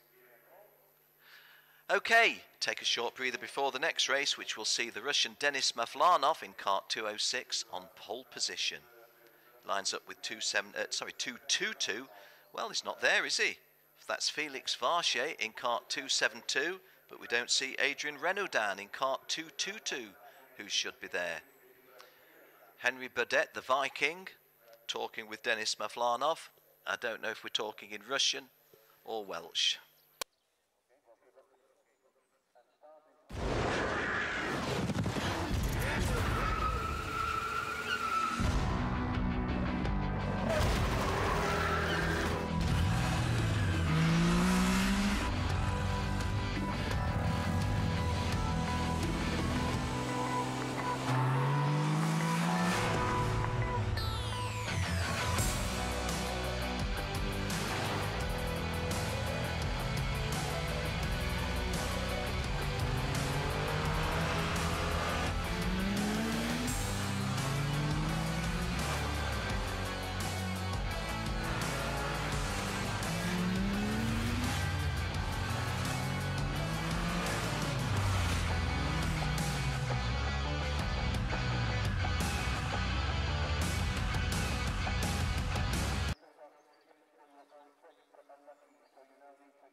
Well, I'm very pleased to say that front row starter Adrien Renaudin is there. Wouldn't want somebody who'd qualified to start on the front row not to be able to take his place.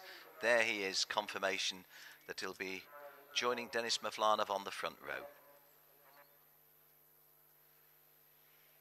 Christos Saganas of Greece did well to qualify for fourth row. Good to see the Greek drivers going well. Robin Sario of Finland worked really hard in his race yesterday and did so early on, so he's one to note. And Berkay Besler took a tag when he was in competition, so perhaps better from him starting from row 5. Christian Silvano from Indonesia. We've already seen Perdana Minang going well for that nation.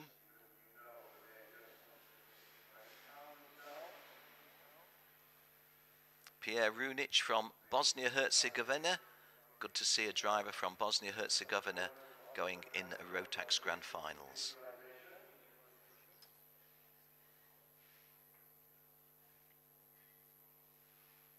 Bruno Borlido was second in Valencia in Spain in max competition. So having been a world number 2, be wanting to do a little bit better than he's been going so far here in Italy.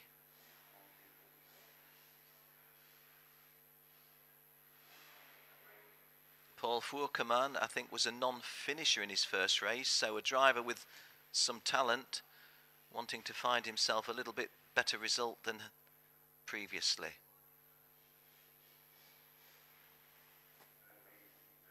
Sofiane Saleh is from Algeria. First time we've had a driver from Algeria in the Rotax World Challenge Grand Finals. And on 16th row, Javier Gonzalez Alcant.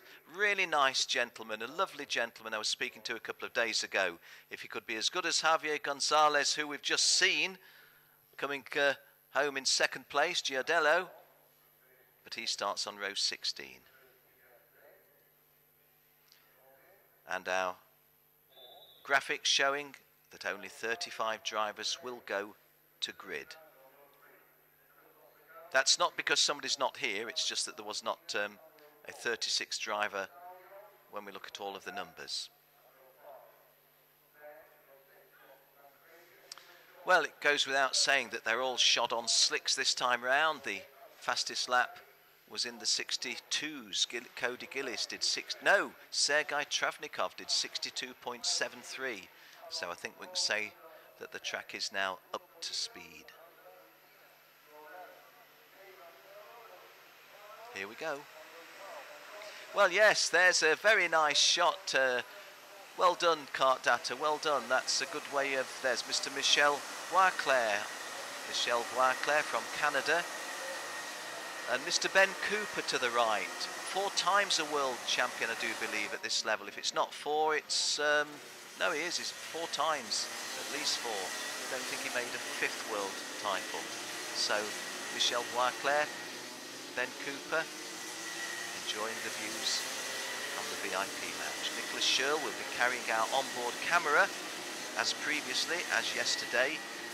And so whilst we're completely neutral in the booth, we say good luck to Nicholas, if only because he's got our camera on board. He starts in P12 on row 6. It's a 10-lap race for these seniors in groups B and D.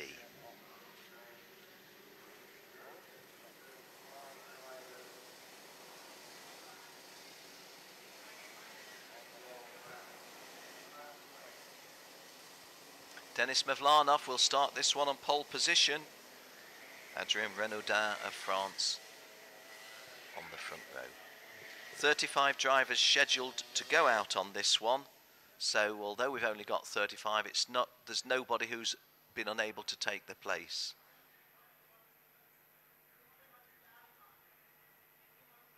Well, I get nervous once again. Old as I am, experienced as I am for doing what I do, This is a Rotax World Challenge Grand Finals, and I get myself just a little anxious for the drivers. I talk to the drivers and I say, do you get anxious? No, Ken, we're nice and relaxed. We just like racing. Me sitting in the commentary booth, get nervous. Here we go. Denis Mavlanov on the left, Adrien Renaudin on the right. And we are racing, and Adrien Renaudin was definitely a little bit slower away from the outside of the front row, but I think he's still got second place nevertheless behind Denis Mavlanov. Glenn van Parijs getting a good start. The Belgian, oh, and a little bit of touching there. Denis Mavlanov working the angles there, and that was necessary for him to carry that speed through, because if he hadn't have done, he would have lost a good margin, but he knew what he was doing, got the angles just right, and converting that pole position to what every pole sitter wants, which is an early lead in front of everyone else.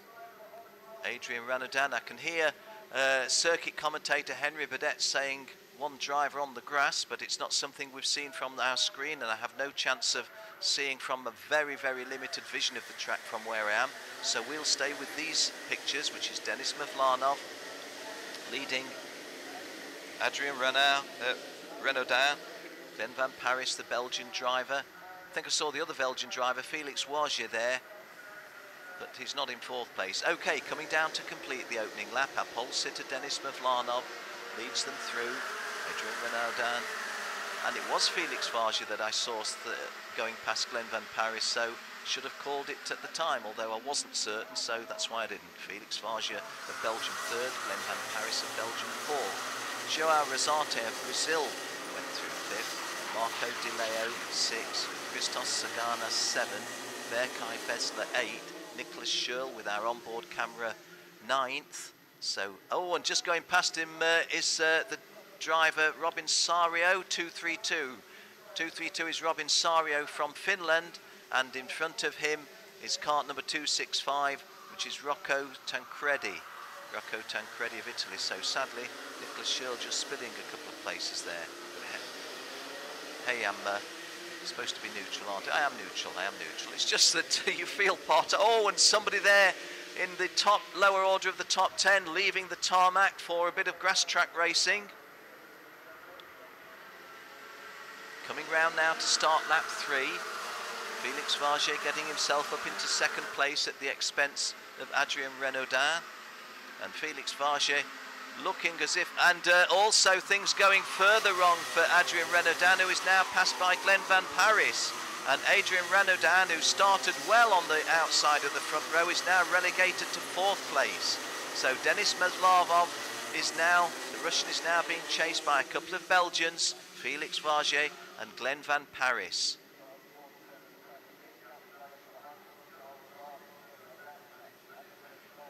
Into the second quarter of the race. Felix Wagier just having set a fastest lap, as our graphic tells you, 63.73.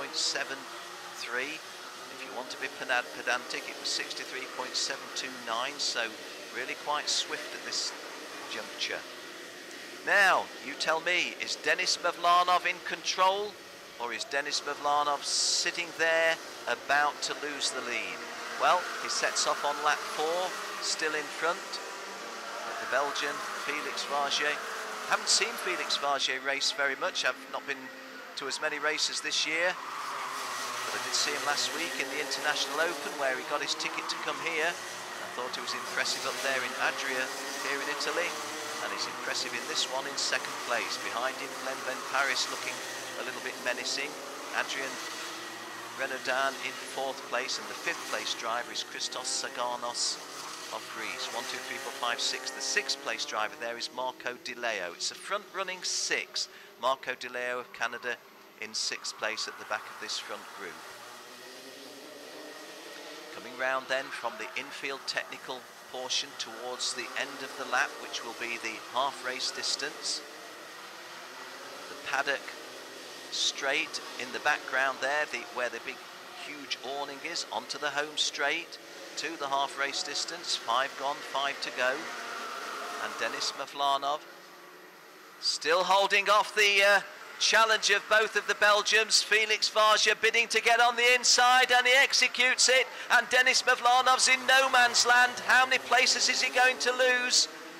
Denis Mavlanov has done well to hold station where he has, because he could have ended up on the 6th of those front-running 6. Nice move by Felix Varget to now make it a 1 and 2 for our Belgian friends. Glenn Van Paris in 2nd place, Felix Varget in 3rd, Adrien Renaudin.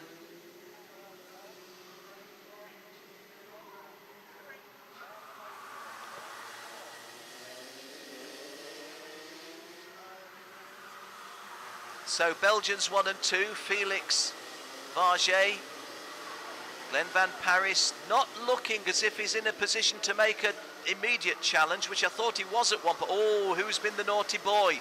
Bruno Borlido. Bruno Borlido, who was the world number 2 in 2014, gets a driving standards flag, KART 261. He wasn't going towards the front of the race, just trying to tell you where he was. In 11th place, just outside the top 10, just behind Nicholas Schürl. Nicholas Schürl in 10th place. So confirmation of the standings at the half race distance. It was a front-running group of 6. Felix Varget and Glenn Van Paris are both Belgian. It's a Belgian 1 and 2. Denis Mavlanov of Russia 3rd, long-time leader. Andre Renaudin of France, the front row starter 4th. Chris Saganos of Greece 5th, and Marco Di Leo of Canada completing the top 6.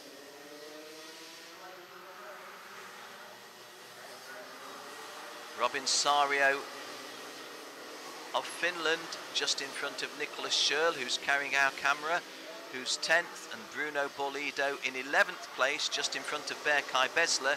Bruno Borlido picking up a driving standards flag. We've completed 6 laps of 10. And this front-running 6 look as if they've got the race between them. I'll just have a quick peep to see who's 7th and 8th. 7th is João Rosate of Brazil. 8th is Colton McCaughlin of Canada.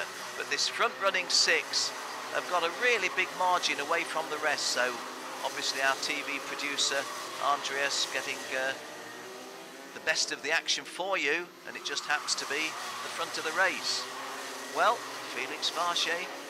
When I first pronounced his name, I said Varga, but they always say, no, say it a French way, Varget. So Felix Varget, on the basis that he knows how to say his name better than I do, I'm calling him Felix Varget. He's leading from Glenn Van Paris. Glenn Van Paris, who I've known for a lot longer time, probably been commentating for 6 or 7 years of Glenn Van Paris's racing career. Confirmation of the driving standards flag. Oh no, it's a new one. Alain Thompson, Alain Delon Thompson in KART 209 gets a driving standards flag. Alain Delon Thompson in KART number 209 is from South Africa, and he's running in 21st place, and on lap 7 picks up a warning flag. So, as I'm looking elsewhere, there's been minor changes at the back end of that top 6, hasn't there? Because KART number 226 in 6th place is still Marco Di Leo, but did Christos Saganas gain a place? No, maybe he didn't. Can tell you with certainty that it's Felix Varget in 1st place, and Glenn Van Paris having a look on the inside there, and Glenn Van Paris now under real pressure from Renaudin.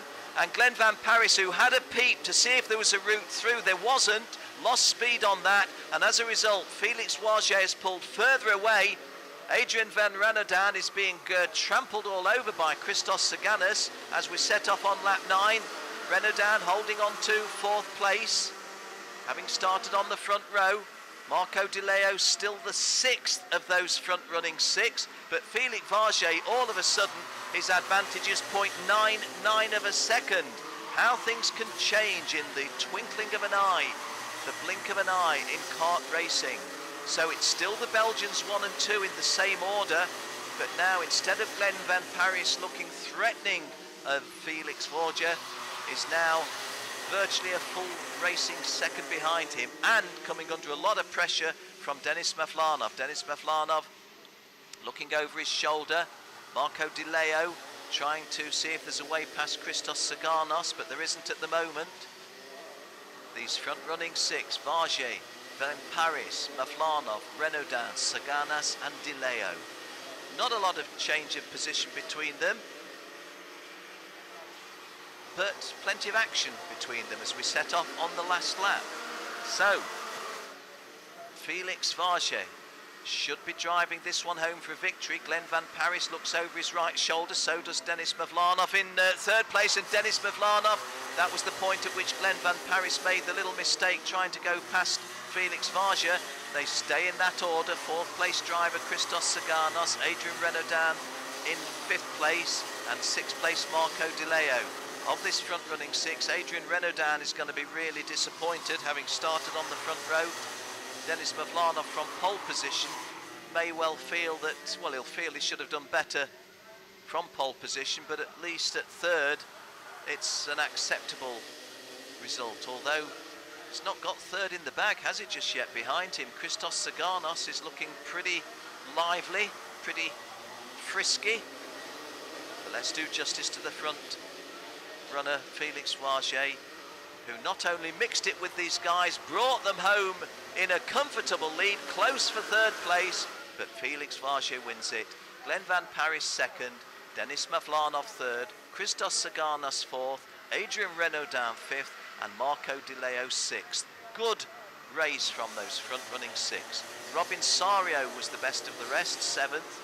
Colton McLaughlin in eighth place for Canada, João Rosate of Brazil ninth, and Berkay Besler drove into the top 10 at number 10. The Canadian driver, the Austrian driver carrying out onboard camera was Nicholas Schürl. He finished in 12th place.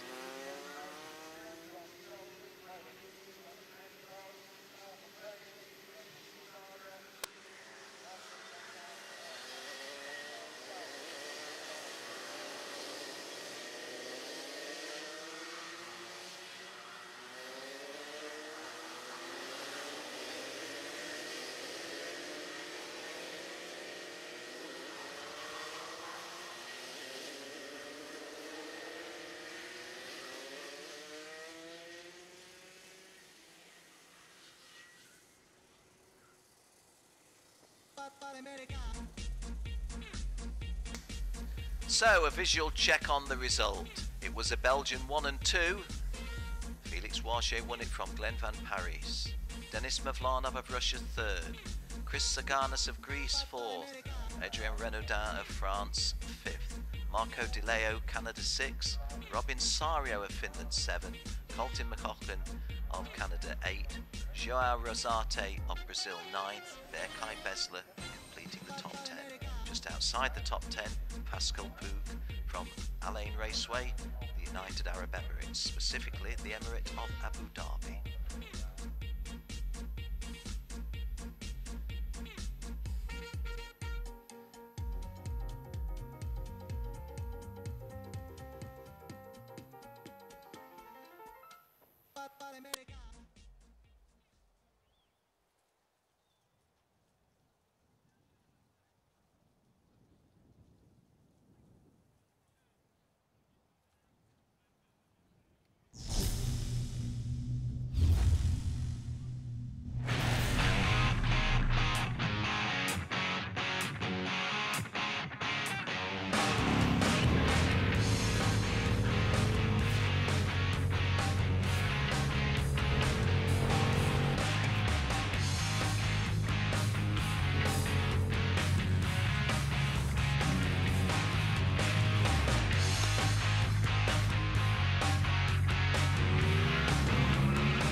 back to Sarno. Hope you enjoy our commercials. Some really nice ones there, aren't they? Nick Verheul, kart 402 from South Africa, on pole position in this one, starting on the front row with Luis Schiavo. Race winners in yesterday's race in this class. Fernando Guzzi took a race victory, and so did Luis Schiavo. So Luis Schiavo, who starts on the front row, looking to make it 2 of 2. It's already happened with the Japanese driver, Hibiki Taira, 2 of 2. Can Luis Schiavo go there?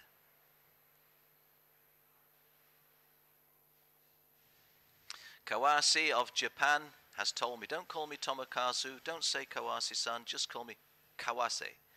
He's in row 5. He was in good form last week in the International Open here in Italy. That was at Adria.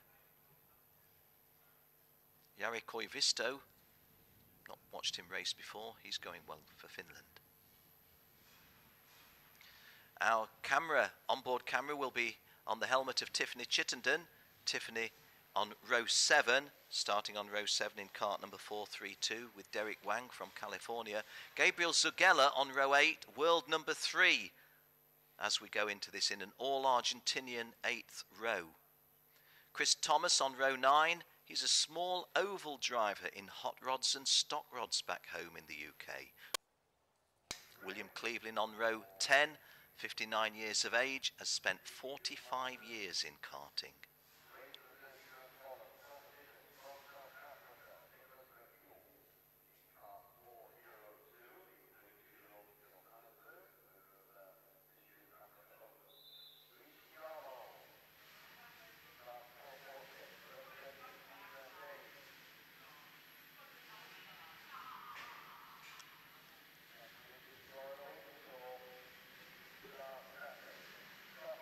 Ilya Aloskins of Latvia going well in the preliminaries but didn't qualify well, hence the start at the back. And good luck to Raymond Ho from the People's Republic of China.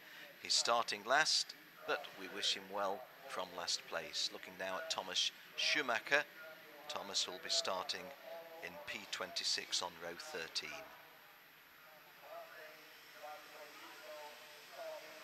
Okay, here we go on our 1 formation lap. We have just 1 formation lap here at Sarno. The track is 1,547 metres, longer than most. Consequently, we're not doing 2 formation laps, we're doing 1. Mr. Paul Klassen to your right, the chief scrutineer of the event.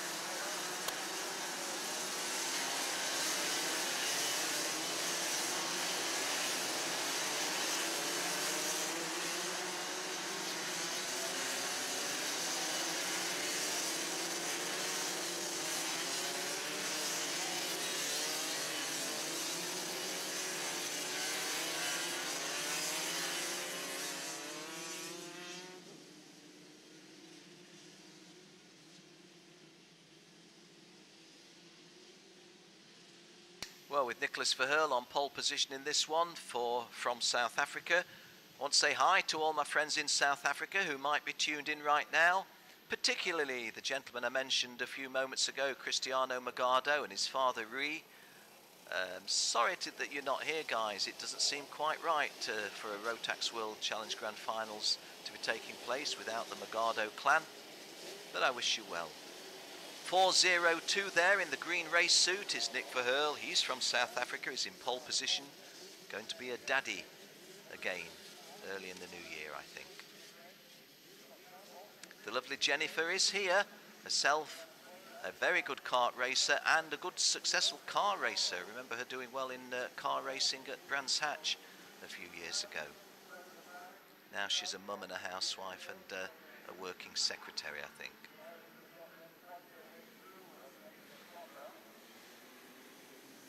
Okay, Nick Verheul on your left, Luis Schiavo on your right. Luis Schiavo, a race winner first time out. Nick Verheul on pole position. Think is still in the lead. Yeah. Oh my, and some of our front runners getting themselves a little bit rattled, to say the least. Kart number 434, Lee Mitchener, having gone well there. And can't identify who is the front runner. It is Nick Verheul. Of course it is. That's the green race suit. Slightly colourblind What an admission to make for a race commentator. That is definitely Nick Verheul in the lead. Luis Schiavo is a fast-starting P2 guy from the outside of the front row in kart 446. Oh, and it's a red flag, red flag. We have stopped the race. The race is stopped. The race is stopped. We are red flagged.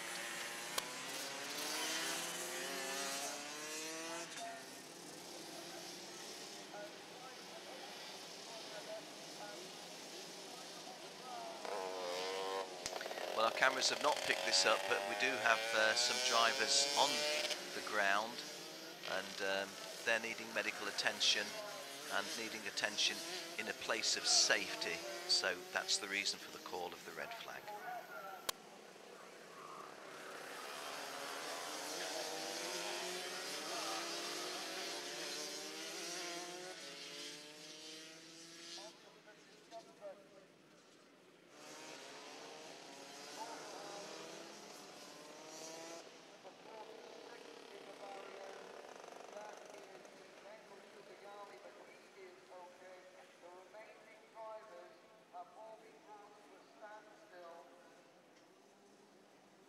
Well, we believe that the drivers are uninjured. Kart number 421, Maximiliano Oroeto, in his 6th grand final, has walked away.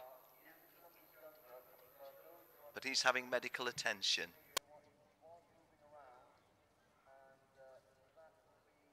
Sorry, I told you that incorrectly. The driver who walked away is kart number 426, which is Kengo Sugiyama of Japan. Kengo Sugiyama of Japan looks absolutely unhurt. Max Oroeto is going to receive some medical attention. I make the point always that this is not indicative of a serious injury. Every time we have a situation like this, safety is a total priority. There is a protocol that we follow, and in every case bar none, that protocol is there for the health, welfare, safety of the driver concerned. It's not indicative of a major situation. It's indicative that we're taking no chances whatsoever. So there will be a short delay before we re-race. Thank you for your understanding, ladies and gentlemen.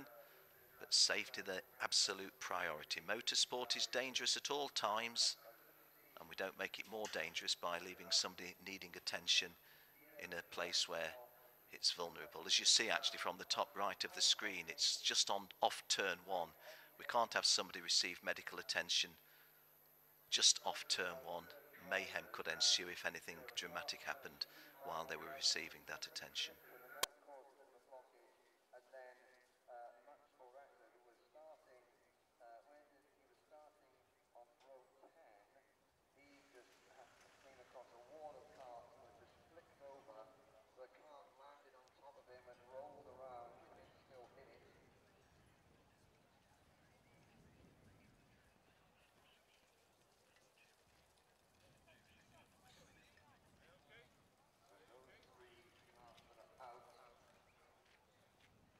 Well, kart 464 and kart 421 can identify for you. 464 is João Oliveira of Portugal.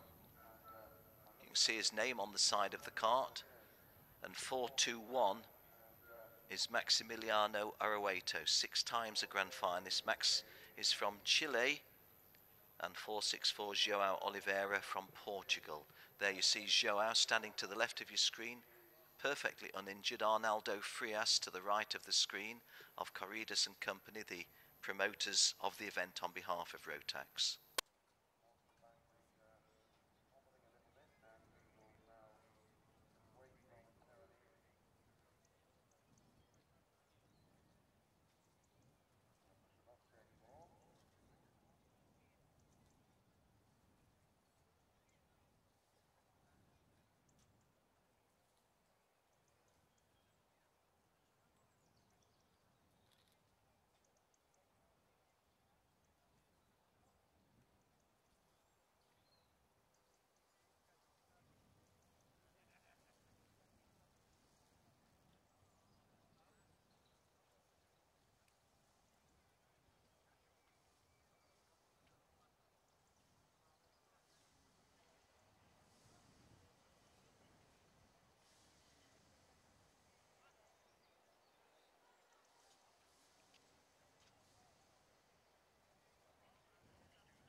Kart 426, as we have identified, is Kengo Sugiyama of Japan.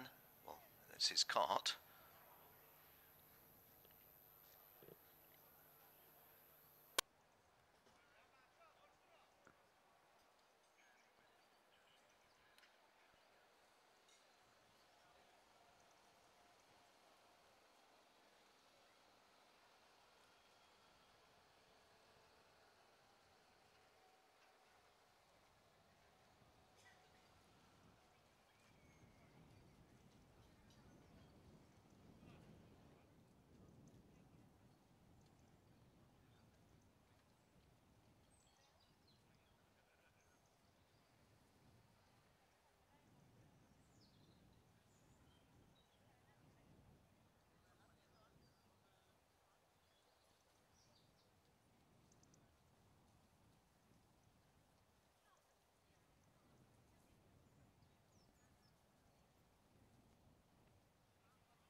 So as you see quite clearly, both from our graphic and from the pictures, we are ready now to go for another formation lap. And our immediately front runners are all there. I think the guys who were involved were on rows 9, 10. Certainly 9 and 10 were involved. So nobody, I think, outside of the nobody inside the upper reaches of the top 20 involved. So Nicholas Verheul of South Africa will start on pole position with yesterday's race winner Luis Schiavo of the USA via Venezuela, starting with him on the front row. Scott Campbell of Canada, the grand old man. Not in age, he's not the oldest here by a long shot, but he's been to, I think, 12 grand finals here. Lining up with Lee Michener on row 2. Kart 443 you see there on the second row, Scott Campbell. Let me just double check how many. Yeah, 12 grand finals. World champion in 2010, vice champion in 2012, still racing with us. Not had a very busy season of racing, he was telling me. Pretty much just did all it took to qualify for this event back home.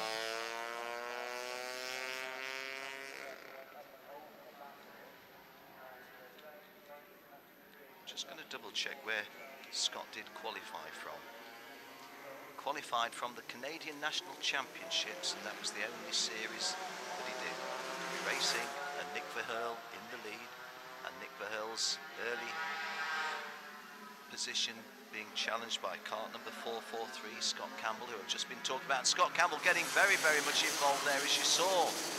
Nick Verheul taking, if you will, the line of his choosing, notwithstanding what's happening elsewhere.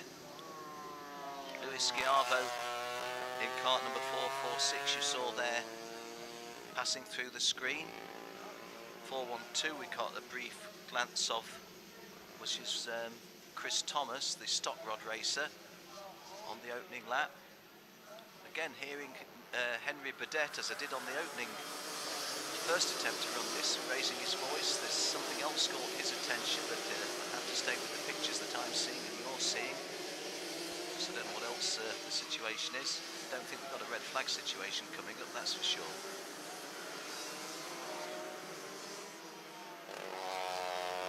So it looks as if everybody is still circulating. My quick peep out of the window.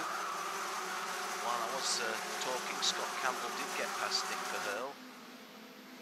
And so Nick Verheul relegated to second, Luis Schiavo in third place, reaching the fourth, and it was Rafael Morrow in the top five. Just looking to see if Derek Wang was a non-starter.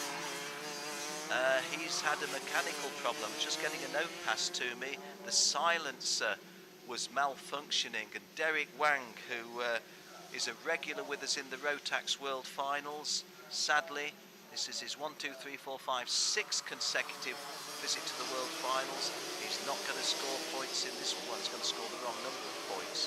Derek Wang going out on a mechanical defect right at the start. That was obviously what Henry Burdett, the circuit commentator, was drawing to attention. In the meantime, Scott Campbell leads Nick Verheul.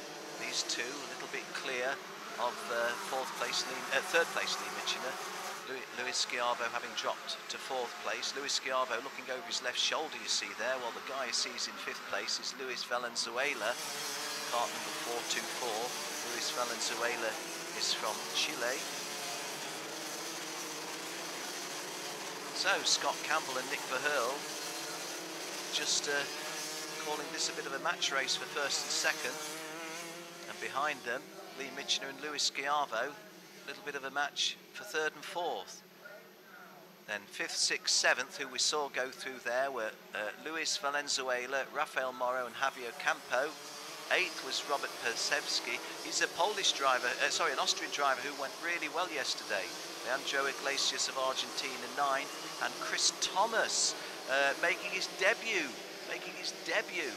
in DD2 racing in the top 10 at number 10. Driving standards flag for Joao Oliveira. Joao Oliveira got a driving standards flag, and that must have been, it's being shown on my screen, but that must have been in the previous race. So either that or, I don't know, it's certainly not on circuit at the moment. Tiffany Chittenden in 20th place, in fact just in 21st place now as I look.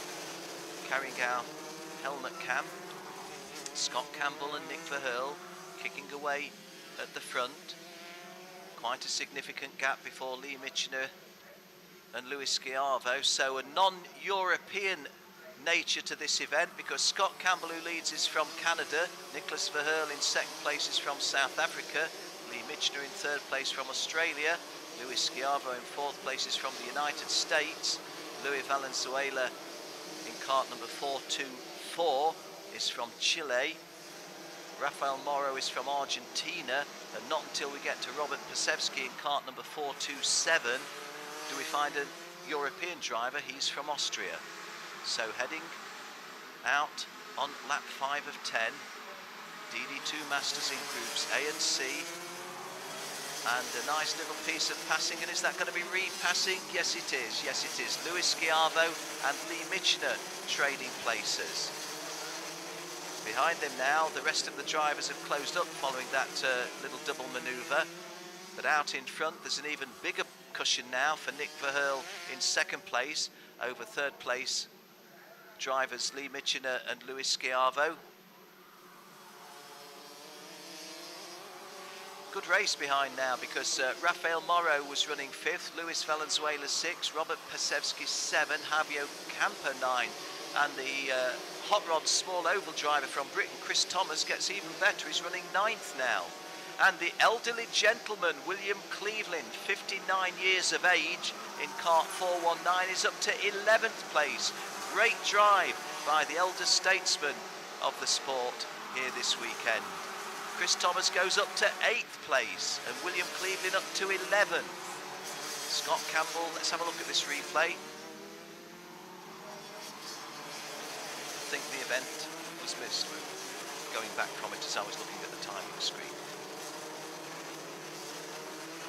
So Scott Campbell's advantage over Nicholas Verheul, 0.27 of a second. And Nick Verheul, you would say, not in a position to make an immediate challenge.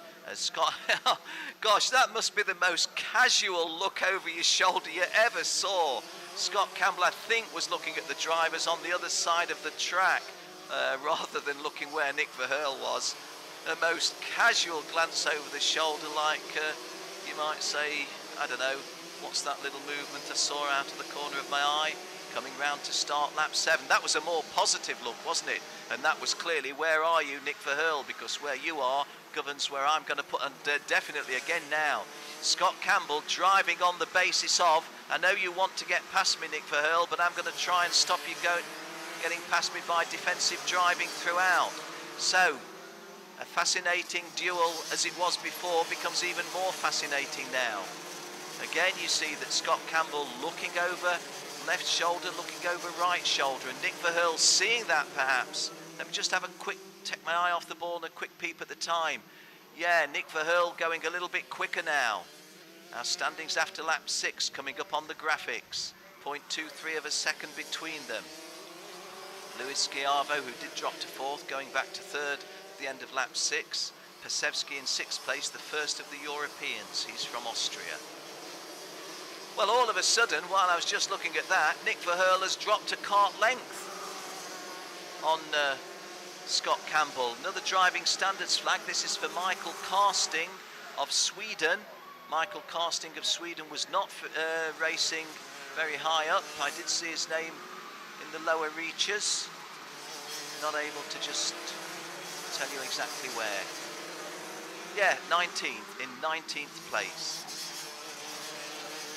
Tiff Chittenden, bless her, she's carrying our helmet cam, but having a tough time. Things have not gone well for Tiffany here this weekend, although she did have a top 10 finish yesterday in race 1. She's not getting a top 20 finish at the moment. William Cleveland, who I was praising a few moments ago, has had some sort of a disaster and looks as if he is not going to finish now. This is lap 8, as our graphic shows you, and Scott Campbell's lead over Nicholas Verheul is a lot more comfortable than it was a couple of laps ago. A couple of laps ago, I really did think that Nick Verheul was putting the pressure on.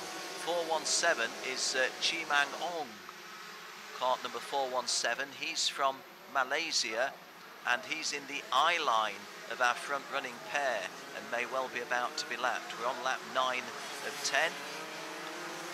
There you saw him in the distance. There is the gentleman I was speaking to from Malaysia, Ong Chimang. You can also call him Chimang Ong, he was telling me, or somebody on his behalf was telling me. Well, we're going to call the guys at the front, Scott Campbell and Nick Verheul, and there they are. Third place driver Lee Michener pulled well clear now of Lewis Schiavo in 4th place. So Lewis Schiavo got a lot of work to do in 1.5 laps if he's going to go in this lunchtime with 2 race victories from 2 starts. However, 1 race victory and a good finish position here isn't a bad start to the racing competition. There is 417, Chimang Ong, who I do remind you is a back marker. So Chimang Ong goes through, and now the last lap for the leaders. Scott Campbell in the lead. Nick Verhulst in second place. Coming towards us is the back marker. But as soon as this green helmet goes past us, these are the race leaders, and Nick Verhulst. Oh, did he catch Scott Campbell a little bit unawares there? Scott Campbell immediately closing back and retaking the lead. But that was a surprise that Nick Verhulst got back in front, and Scott Campbell, the wily old fox from Canada. Now, if these two reach the back marker, that might be a little bit... they're going to reach Ong Mi Chang of Malaysia in the technical section. If Ong can get off the racing line, that would help a lot. Scott Campbell then leading Nick Verhulst, and the back marker's still on the racing line. I haven't seen a blue flag. That doesn't mean there isn't one there. So, Scott Campbell pulls a little... Ah, well done. Ong gets well and truly off the racing line, and even more so letting others through. Here's the race victory coming up. Scott Campbell takes the win. Scott Campbell wins it. Nicholas Verhulst in second place, Lee Michener third, Luis Schiavo fourth, Robert Pesevsky fifth, Rafael Morrow sixth, Javier Compo seven, Chris Thomas, the best of the Brits, finishes in eighth place, the short oval driver. Never seen him race on the short ovals, but he's going well here. Slavomir Moransky of Poland ninth, and Gabriel Zagella, the world number 3 at this level, completing the top 10 at number 10. We had the world number 1, Ryan Urban, racing in the other division. Gabriel Zagella coming home in the top 10 in this one. Raymond Ho from China, starting last of all, 36th and last, finished 25th. A well-deserved result for Raymond Ho.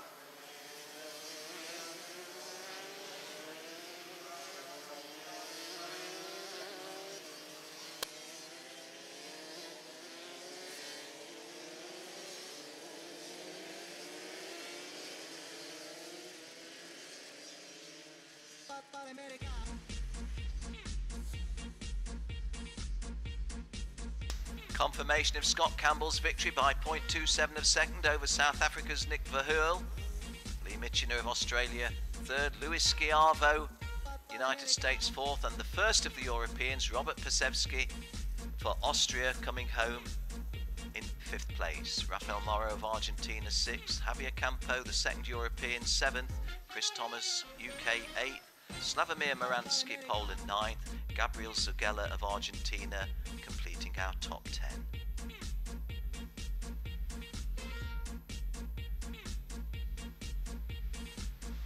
One or two hard luck tales down there, but we won't dwell on the misfortune. Well, I will mention William Cleveland, simply because at 59 years of age, racing in this company, getting into the top 10 was a tremendous achievement, but something went wrong near the end. Okay, because of those false starts and because of the red flag, we're a fraction behind our schedule, and we may well be going really swiftly into our next race, which is Groups B and D in Rotax Masters. That will have Fernando Guzzi on pole position, with Michel Aboisa joining him on the front row. Fernando Guzzi, a race winner yesterday. Dennis Kroos, former world champion, on row 2 with Antti Ollikainen.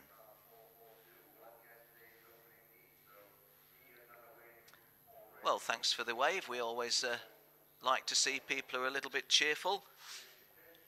Kart 433, Mike Jones from the Dallas Karting Complex in his 4th World Final was the guy giving us the wave. He starts on row 3.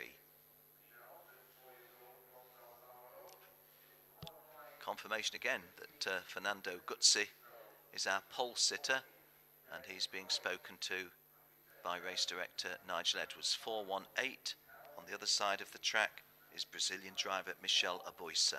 Michel just faded a little bit in his first race yesterday. I think he came 3rd, 4th maybe. Let me do a double check.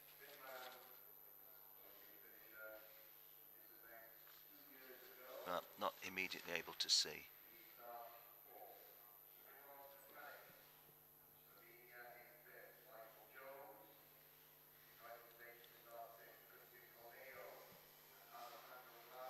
Manis Zamariadakis on row 12 is a former world number 3, a former world number 2 at this level. Has had a long time out of the sport. trying to come back. It's a big mountain to climb when you've had a long time out, when these guys have been racing with a very, very regular success rate. Christoph Adams, twice a world champion at this level, on row 14. His 11th final, Chris Adams.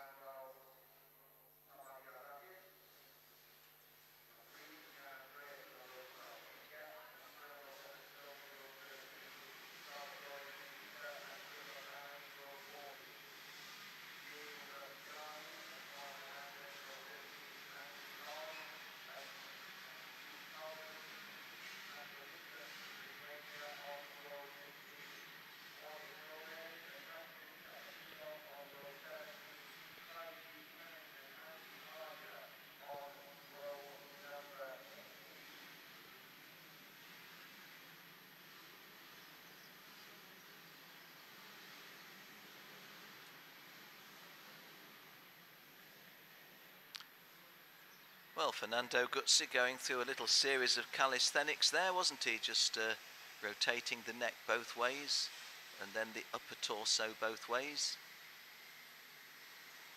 As well you might, right?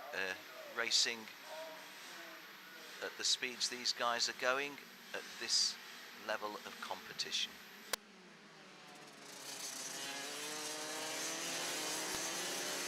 Railway line just above the grandstand there, you can see, of the VIP area. You see the railway action pretty regularly throughout the day here. Main line between Napoli and I think it's Salerno, one of the next stations down the line.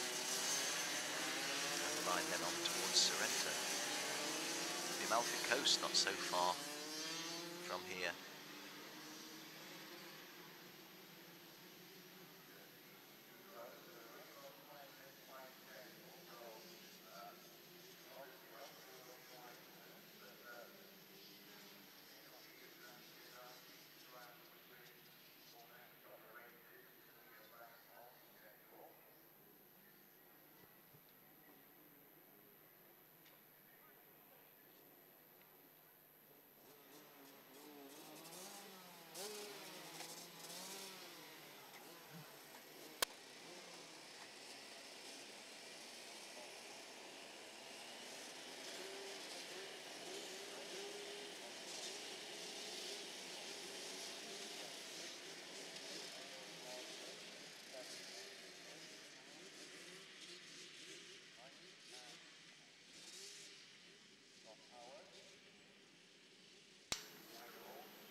This is the view of the final turn, looking down the home straight.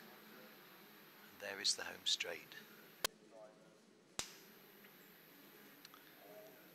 Fernando Guzzi on the left-hand side.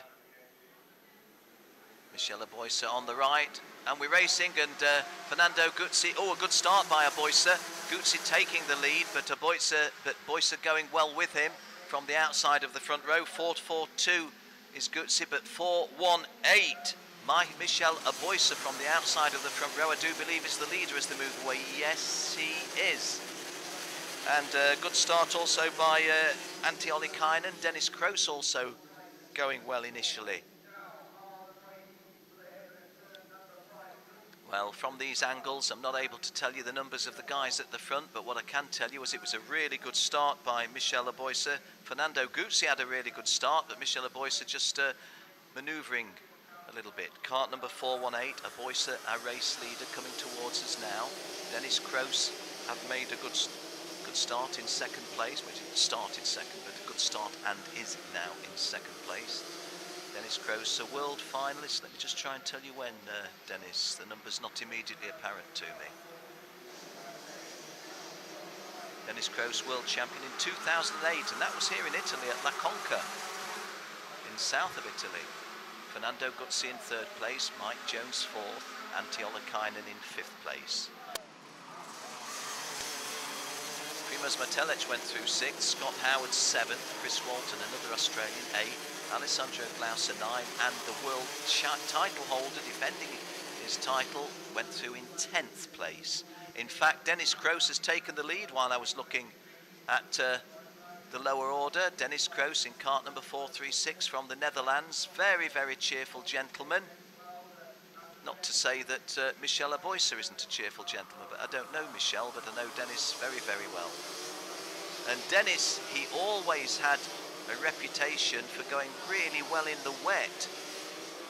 And also a tough guy. Had a fall in a Rotax Euro Challenge one season, was struck by a following cart, was taken to hospital. To everybody's astonishment, came back later in the afternoon and said, yeah, I've missed a couple of races this afternoon, but I'm ready to go in the next one. And he did. Lap 3, Dennis Kroos of the Netherlands, holding the advantage. Oh, and it's trying to look away a little bit further down. It's not gone well there for Michel Aboysa, but I don't think he's done any great further damage.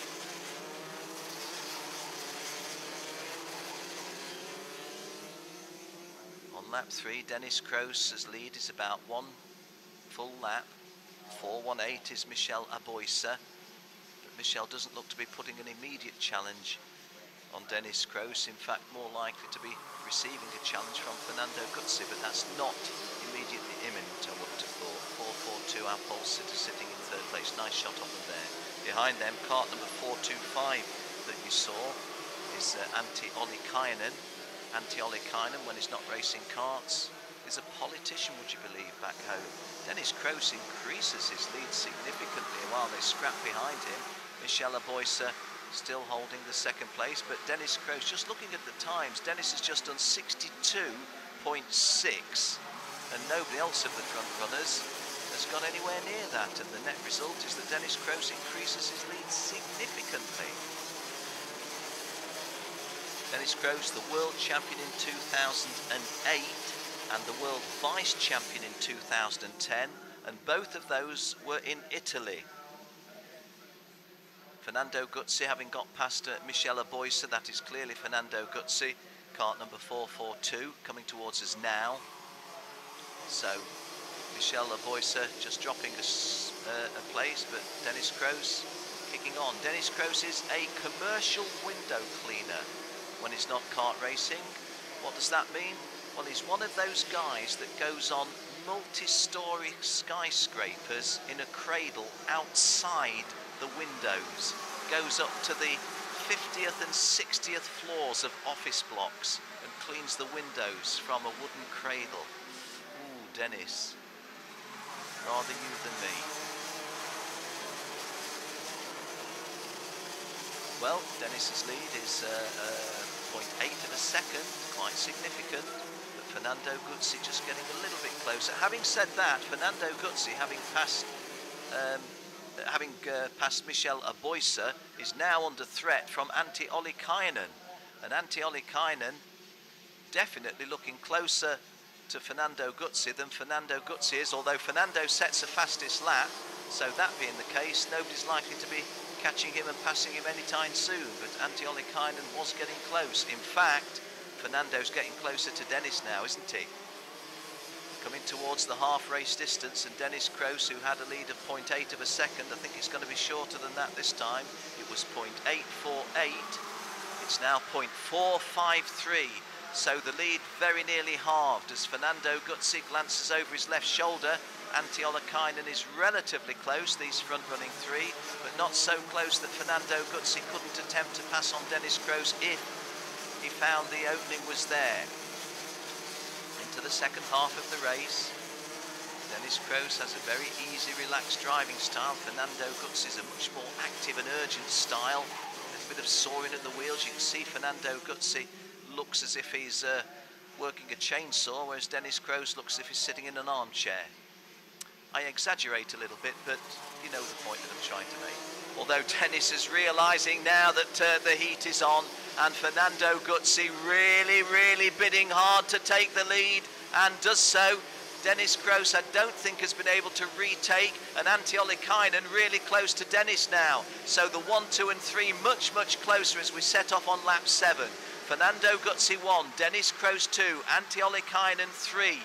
Quite a gap back then to the 4th place driver, which is Primož Mitalic of Slovakia, and then, or is it Slovenia? And then Mike Jones in 5th place, further back from Primos. Ryan Urban has climbed up into 6th place, the defending champion from New Zealand, just in front of Scott Howard.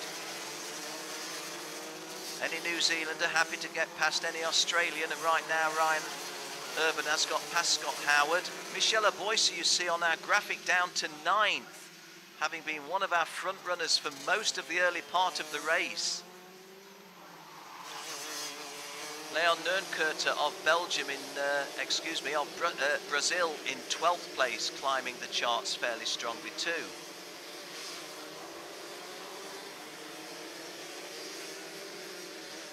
Well, just looking at the lower reaches, turning my attention now to the start of Heat 8, which shows Fernando Guzzi increasing his lead from 0.16 of a second to half a second, 0.5 of a second.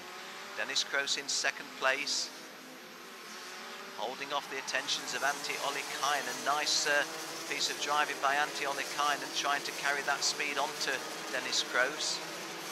Fastest lap by Antti Ollikainen, 61.67. Oh, and going through Dennis Kroos into 2nd place, I think. And the Dutchman may well come out of this, finding this in 4th. Antti Ollikainen went from 3rd to 2nd, and then from 2nd to 3rd, because Primoz Matelic is able to do the little bit of the cuckoo thing, or the magpie thing, and steal what was presented to him almost on an open plate. And of course the net result of that is that Fernando Guzzi's relatively modest but safe lead is now a huge advantage as we move into the final quarter of the race. So Fernando Guzzi now, with 2 laps to go, his advantage was half a second, it's now 1.27 of a second, and it's over Primoz Matelic 2nd, Antti Ollikainen 3rd, Dennis Kroos 5th, and Ryan Urban, the defending champion, goes up to 5th. Ryan Urban goes past Dennis Kroos, and a lap ago Dennis Kroos was in the lead, is now 6th. Or excuse me, a lap and a half ago Dennis was in the lead. 4:33 that you see there, a lovely picture of Mike Jones from the Dallas Karting Complex. Mentioned Mike Jones in commentary in the last couple of years and said Dallas Karting Centre, and he said, hey Ken, it's the Dallas Karting Complex. So apologise for my mistake, but then thought, was it such a huge mistake? Dallas Karting Centre wrong, Dallas Karting Complex right. We can live with that. And me and Mike are good friends anyway. So, last lap board being shown, and it's being shown first to Fernando Guzzi, whose lead is 1.1 seconds over Primoz Matelic. Primoz Matelic in 2nd place, Antti Ollikainen in 3rd, and Antti Ollikainen looking to go 2nd but not able to execute it. Ryan Urban, I think 32 years of age and the world title winner in this class, had a little bit of good fortune on his way to the victory, but hey, a worthy champion notwithstanding, as he's proving here. But Fernando Guzzi won his race yesterday, and I'm not going to say it because of commentators' curse considerations, but whose cart would you rather be in now if it was you, with a quarter of a lap remaining? Fernando Guzzi in kart 442. Antti Ollikainen still looking good for a way past Primoz Matelic, but here comes the race winner. 2 starts, 1 yesterday, 1 today, 2 starts, 2 wins for Fernando Guzzi. Primoz Matelic in 2nd place, Antti Ollikainen in 3rd place, Ryan Urban 4th, long-time race leader Dennis Kroos 5th, Michael Jones 6th, Charlie Hipp 7th, Chris Walton 8th, front row starter Michelle Boyce and leader of the race early on 9th, Scott Howard completing the top 10. Hope you enjoyed that one. I thought that was a good race.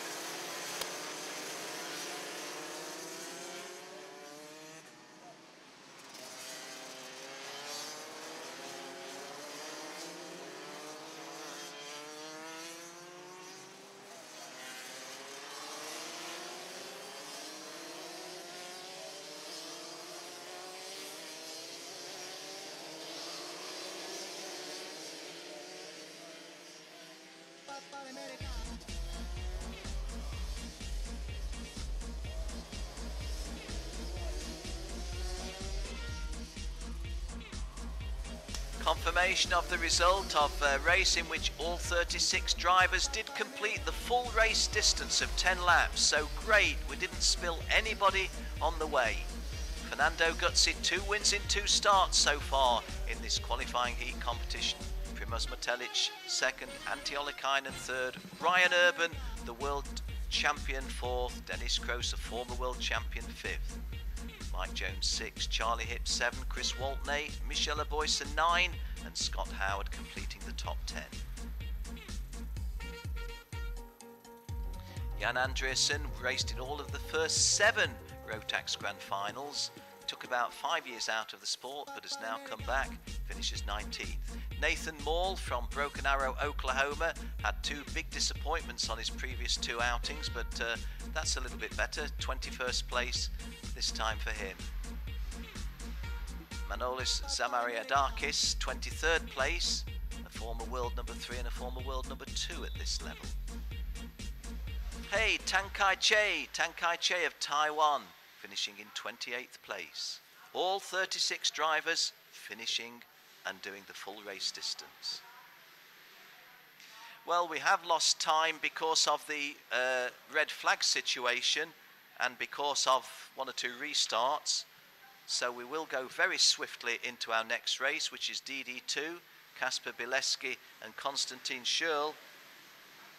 Kasper from Poland, Konstantin from Austria. Kevin Ludi from Switzerland and Marco Signoretti of Canada, row 2. Ferenc Kankshar, the world title holder at this level, defending his title. He starts on row 3 with Luca Kamali.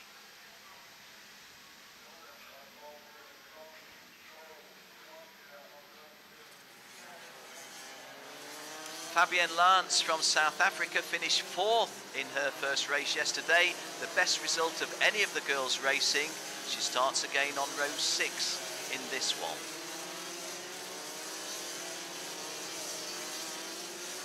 Oriol Dalmau is a former world number 3 at this level. He was 3rd at New Orleans in 2013. He's on row 7. Abdullah Al-Rawahi from Oman is on row 8 with Juan Diego Viasis. Seamus Judaversius of Lithuania, a former European champion, on row 9.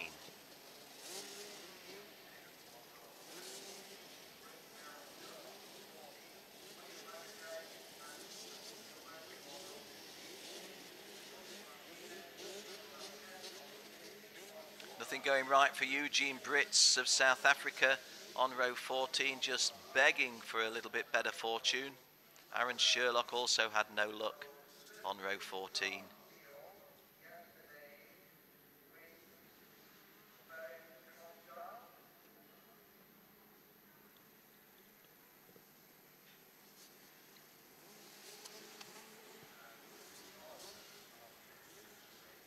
Hamid Arif starting last is nowhere near as bad as that might suggest, but things have not gone his way. And Brendan Paul Anthony of Malaysia also been having a struggle.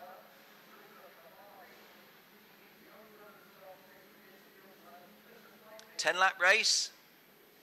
These are the DD2s in groups A and C. And we're racing, and Bileski from pole position takes the lead. Kevin Ludi in behind him in 2nd place, and Konstantin Schürl in 3rd place as I read it as they come down towards me.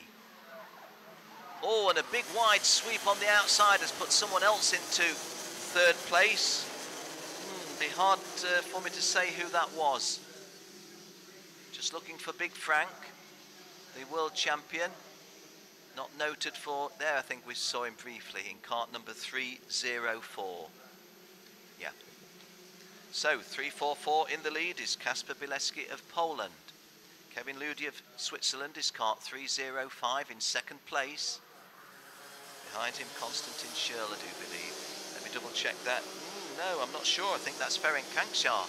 Just trying to identify. 304. I think Frank's up to 3rd place, but just struggling a little bit. Well, we're going to be told soon. We're going to be given a hint. Kasper Bileski certainly first, Kevin Ludi in second place. It was Frank Kankshaw in third place with Konstantin Schürl in fourth. Marco Signoretti fifth, Luca Kamali sixth, Mikael Pospical seven, Justin Allison eighth, Nick Vishofer up to ninth, and Troy Woolston completing the top 10 at number 10. We haven't lost any of our drivers on the opening lap, 36 still circulating. Kasper Bileski has lost his lead. He's lost his lead to Kevin Ludi. That is clearly Kevin Ludi. I always feel I want to look further down the screen to tell you a little bit further down the top 10, but oh, and there again things are going potentially wrong, but 3:05 Kevin Ludi holding on, Ferenc Kankshaw in third place, making a sandwich between Kasper Bileski. 3:05 Kasper Bileski is leading, coming over to complete another lap. Kevin Ludi, sorry, did I say Bileski's leading? Kevin Ludi is leading from Bileski. Kasper Bileski, the earlier leader. Kevin Ludi 1, Kasper Bileski 2, Ferenc Kankshaw 3, Konstantin Schürl 4, Marco Signoretti 5. No change in the top 5. Plenty of action. And I would say Kevin Ludi just pulling away a little bit. Kevin Ludi from Switzerland, kart 3:05. World champion in 2012, 13 and 14, missed out last year, and kart 3:20 in second place now. Konstantin Schürl making his presence felt. Konstantin Schürl. All of that, of course, has helped give Kevin Ludi a bigger cushion as soon as there's movement behind the second place man, a change of place in second place. The guy who goes freshly into second place gets a bonus, but so does the guy in first place who extends his lead thereby. Kevin Ludi 1, Konstantin Schürl 2, Kasper Bileski. Has Kasper Bileski gone past Konstantin Schürl? Yes, he has. So Kasper Bileski back into second place. And the point I was making moments ago, working in even more of the favour of Kevin Ludi. Just looking, one of the guys who got a couple of wheels onto the rumble strip there, not quite identifying who that was, thought that it might have been Mikael Pospical, and if it was, he was gaining a place, but can't say that with certainty. 3:65 looking to gain a place was Abdullah Al-Rawahi, and did so as our television screen showed. So Kevin Ludi leading from Konstantin Schürl, 3:04 Ferenc Kankshaw behind him on our screens, and Ferenc Kankshaw looking to try to go second, but will stay where he is momentarily. Ludi, Kasper Bileski, Ferenc Kankshaw. Justin Allison has moved up to fourth place, which I didn't spot. Justin Allison, and Konstantin Schürl has dropped down to 10th place. So a bad lap for Konstantin Schürl, down into 10th place now. You're looking at the second and third drivers as Ferenc Kankshaw bids to go second and does go second. Ferenc Kankshaw, the world #1, defending his title, goes into second place now behind Kevin Ludi. This is the paddock straight. There's the big awning. Well, we've changed camera angles, so you don't see that now. You do see the lead that Kevin Ludi's got, though, over Ferenc Kankshaw. In third place now, Kasper Bileski. Justin Allison, I think that is in fourth place. Just try and get a visual of him. Yes, I think Justin Allison. Yes, it is, definitely. So, at the half race distance, lap 5 gone, 5 to go. We're going to look at that passing move again. Here is Ferenc Kankshaw to the right of your screen, just moving underneath Kasper Bileski. Nice and clean. Kasper not having any option there other than to ensure that he doesn't get involved in a collision and think, darn it, the world #1's just gone past me, I'm going to have to chase him to get back to where I was. And confirmation that that's exactly how it is from our graphic at the bottom of the screen. Justin Allison of South Africa up into fourth place then. Marco Signoretti into fifth place. Seamus Uadversius, the Lithuanian former European champion, in sixth place. Abdullah Al-Rawahi for Oman in 7th, going well. Mikael Pospikel 8th, Mick Vishover 9th. And Konstantin Schürrle, who I did say previously had dropped to 10th, still there. Coming round to start lap 7 then, Kevin Ludi. I spoke with Kevin Ludi before any racing had gone, and I said, how have things gone for you? And he said, yeah, they've not gone too badly at all. And I said, so how confident, and moving up from 5th to 4th, is Seamus Udavicius, was that? Yes, I think it was, the tall in the saddle guy, the male model from Lithuania, gaining a place. Just to go back to the race leader, Kevin Ludi, I said to Kevin, you feeling confident then? He says, yeah. I'm not overconfident, but I'm going as well as I could wish for, and if I get a good kart, why not? Let's have a look at this move again. It was a rather nice piece of driving, wasn't it? Just into the left. I have to say that kart number 327, who was being overtaken, or 337, which was Marco Signoretti, did leave the gap. Now thanks to our cameramen for capturing the action, and our television producer getting the pictures right. Okay, Kevin Ludi, who had a good lead, has now got a lead of 0.138. Any lead's a good lead, but a lead of over a second is better than a lead of 0.138 seconds. And now Ferenc Kankshaw has got the Swiss Spirit Racing driver well in his sights. Kevin Ludi on lap 8 still leads. Ferenc Kankshaw. This was the point where Ferenc Kankshaw made a passing move to get into 2nd place. Looks over his shoulder. That's often the prelude to another potential move. Behind him in 3rd place is Kasper Bileski. Kevin Ludi holding off the challenge so far, but ooh, are you like me when you look at these pictures? Just feel they're both very good friends of mine, so I'm very neutral. Both known both of them a long time, both very good friends. But right now, I just feel that Ferenc has got a potential challenge coming up real soon. Okay, 2 laps to go, 2 to go. And we're certainly going to be staying with our front pairing. Kevin Ludi glances over his shoulder, and you saw Ferenc's finger there go a little bit of a wag. And that's 2 experienced drivers determining that they're not going to do anything silly. And Ferenc Kankshaw taking the lead on lap 9. Kevin Ludi, long-time leader, ought to hold on with the 1.5 laps remaining from Kasper Bileski in 3rd place, because Kasper Bileski is more than half a second behind him. Interesting racing. Let's have a look at that situation again then. There is Kevin Ludi in the lead. Now he looks over his right shoulder, and Ferenc Kankshaw says, I'm going to be coming through. Kevin recognising the inevitable.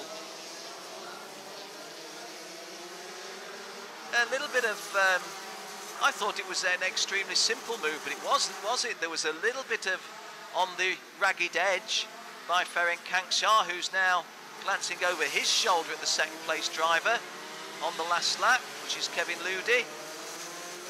Kasper Bileski in a safe 3rd place, you would say, and that was the light colours, that's Seamus Udavicius in 4th place, as I just saw out the corner of my eye. Ferenc Kankshaw not screaming for the line, just looking over his shoulder, trying to place his Birillard kart where on the track where Kevin Ludi can't make a challenge. Still looking, isn't he?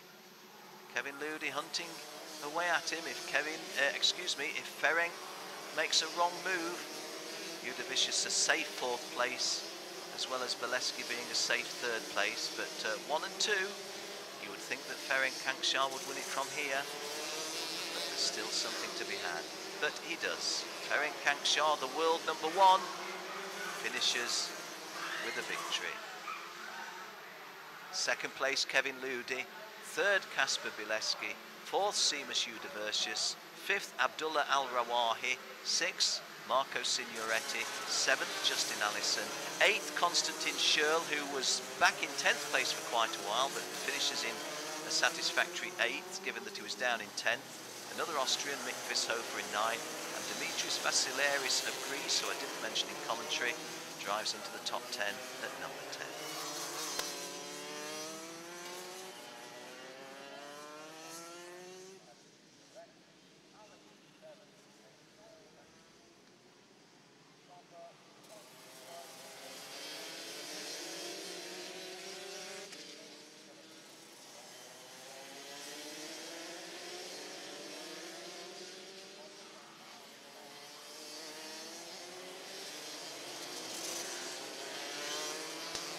Yes, we're looking at the start of this one, aren't we? Just seeing how things went.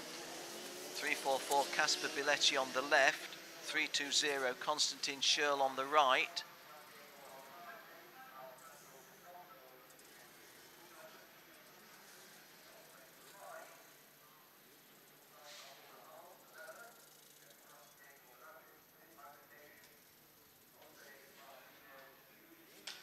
And that was the big move by Ferenc Kankshar, wasn't it? Sweeping round that we were picking up in replay. 3:02, just getting out of the cart. Fabienne Lance, there you see her. Fabienne 3:02, pushing the cart in now. Let's have a peep where Fabienne finished. She finished 16th. So, the visual, the graphic, Ferenc Kankshar beating Kevin Ludi to the victory. Kasper Bileski third, Seamus Udavacius fourth, Abdullah Al-Rawahi fifth, Marco Signoretti sixth, Justin Allison seventh, Konstantin Schürrle eighth, Mick Vissover in ninth, Dimitris Vasileris in 10th. The lady in that race, Fabienne Lance, coming home in 16th place. Good drive by Aaron Sherlock from 36th and last into the top 20.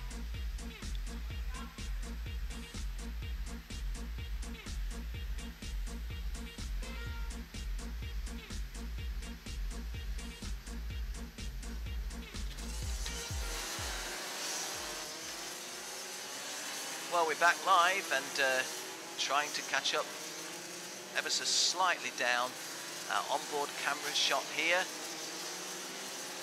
Just trying to have a look where the carrier Jeff Kingsley starts on this one. It's not too far up, I'm afraid. Jeff is on row 15 in P29. A lot nearer the front is Luca Manaretto of South Africa. He's on pole position, joined on the front row by Christian Sorensen. Jeff Kingsley starting back where he does in P29. If it can come through the field, we'll get plenty of action from that helmet cam. Jeff Kingsley is in cart number 327. And this is his fourth grand final, but the first one is carrying our helmet cam. Just to the left there, 308 that you see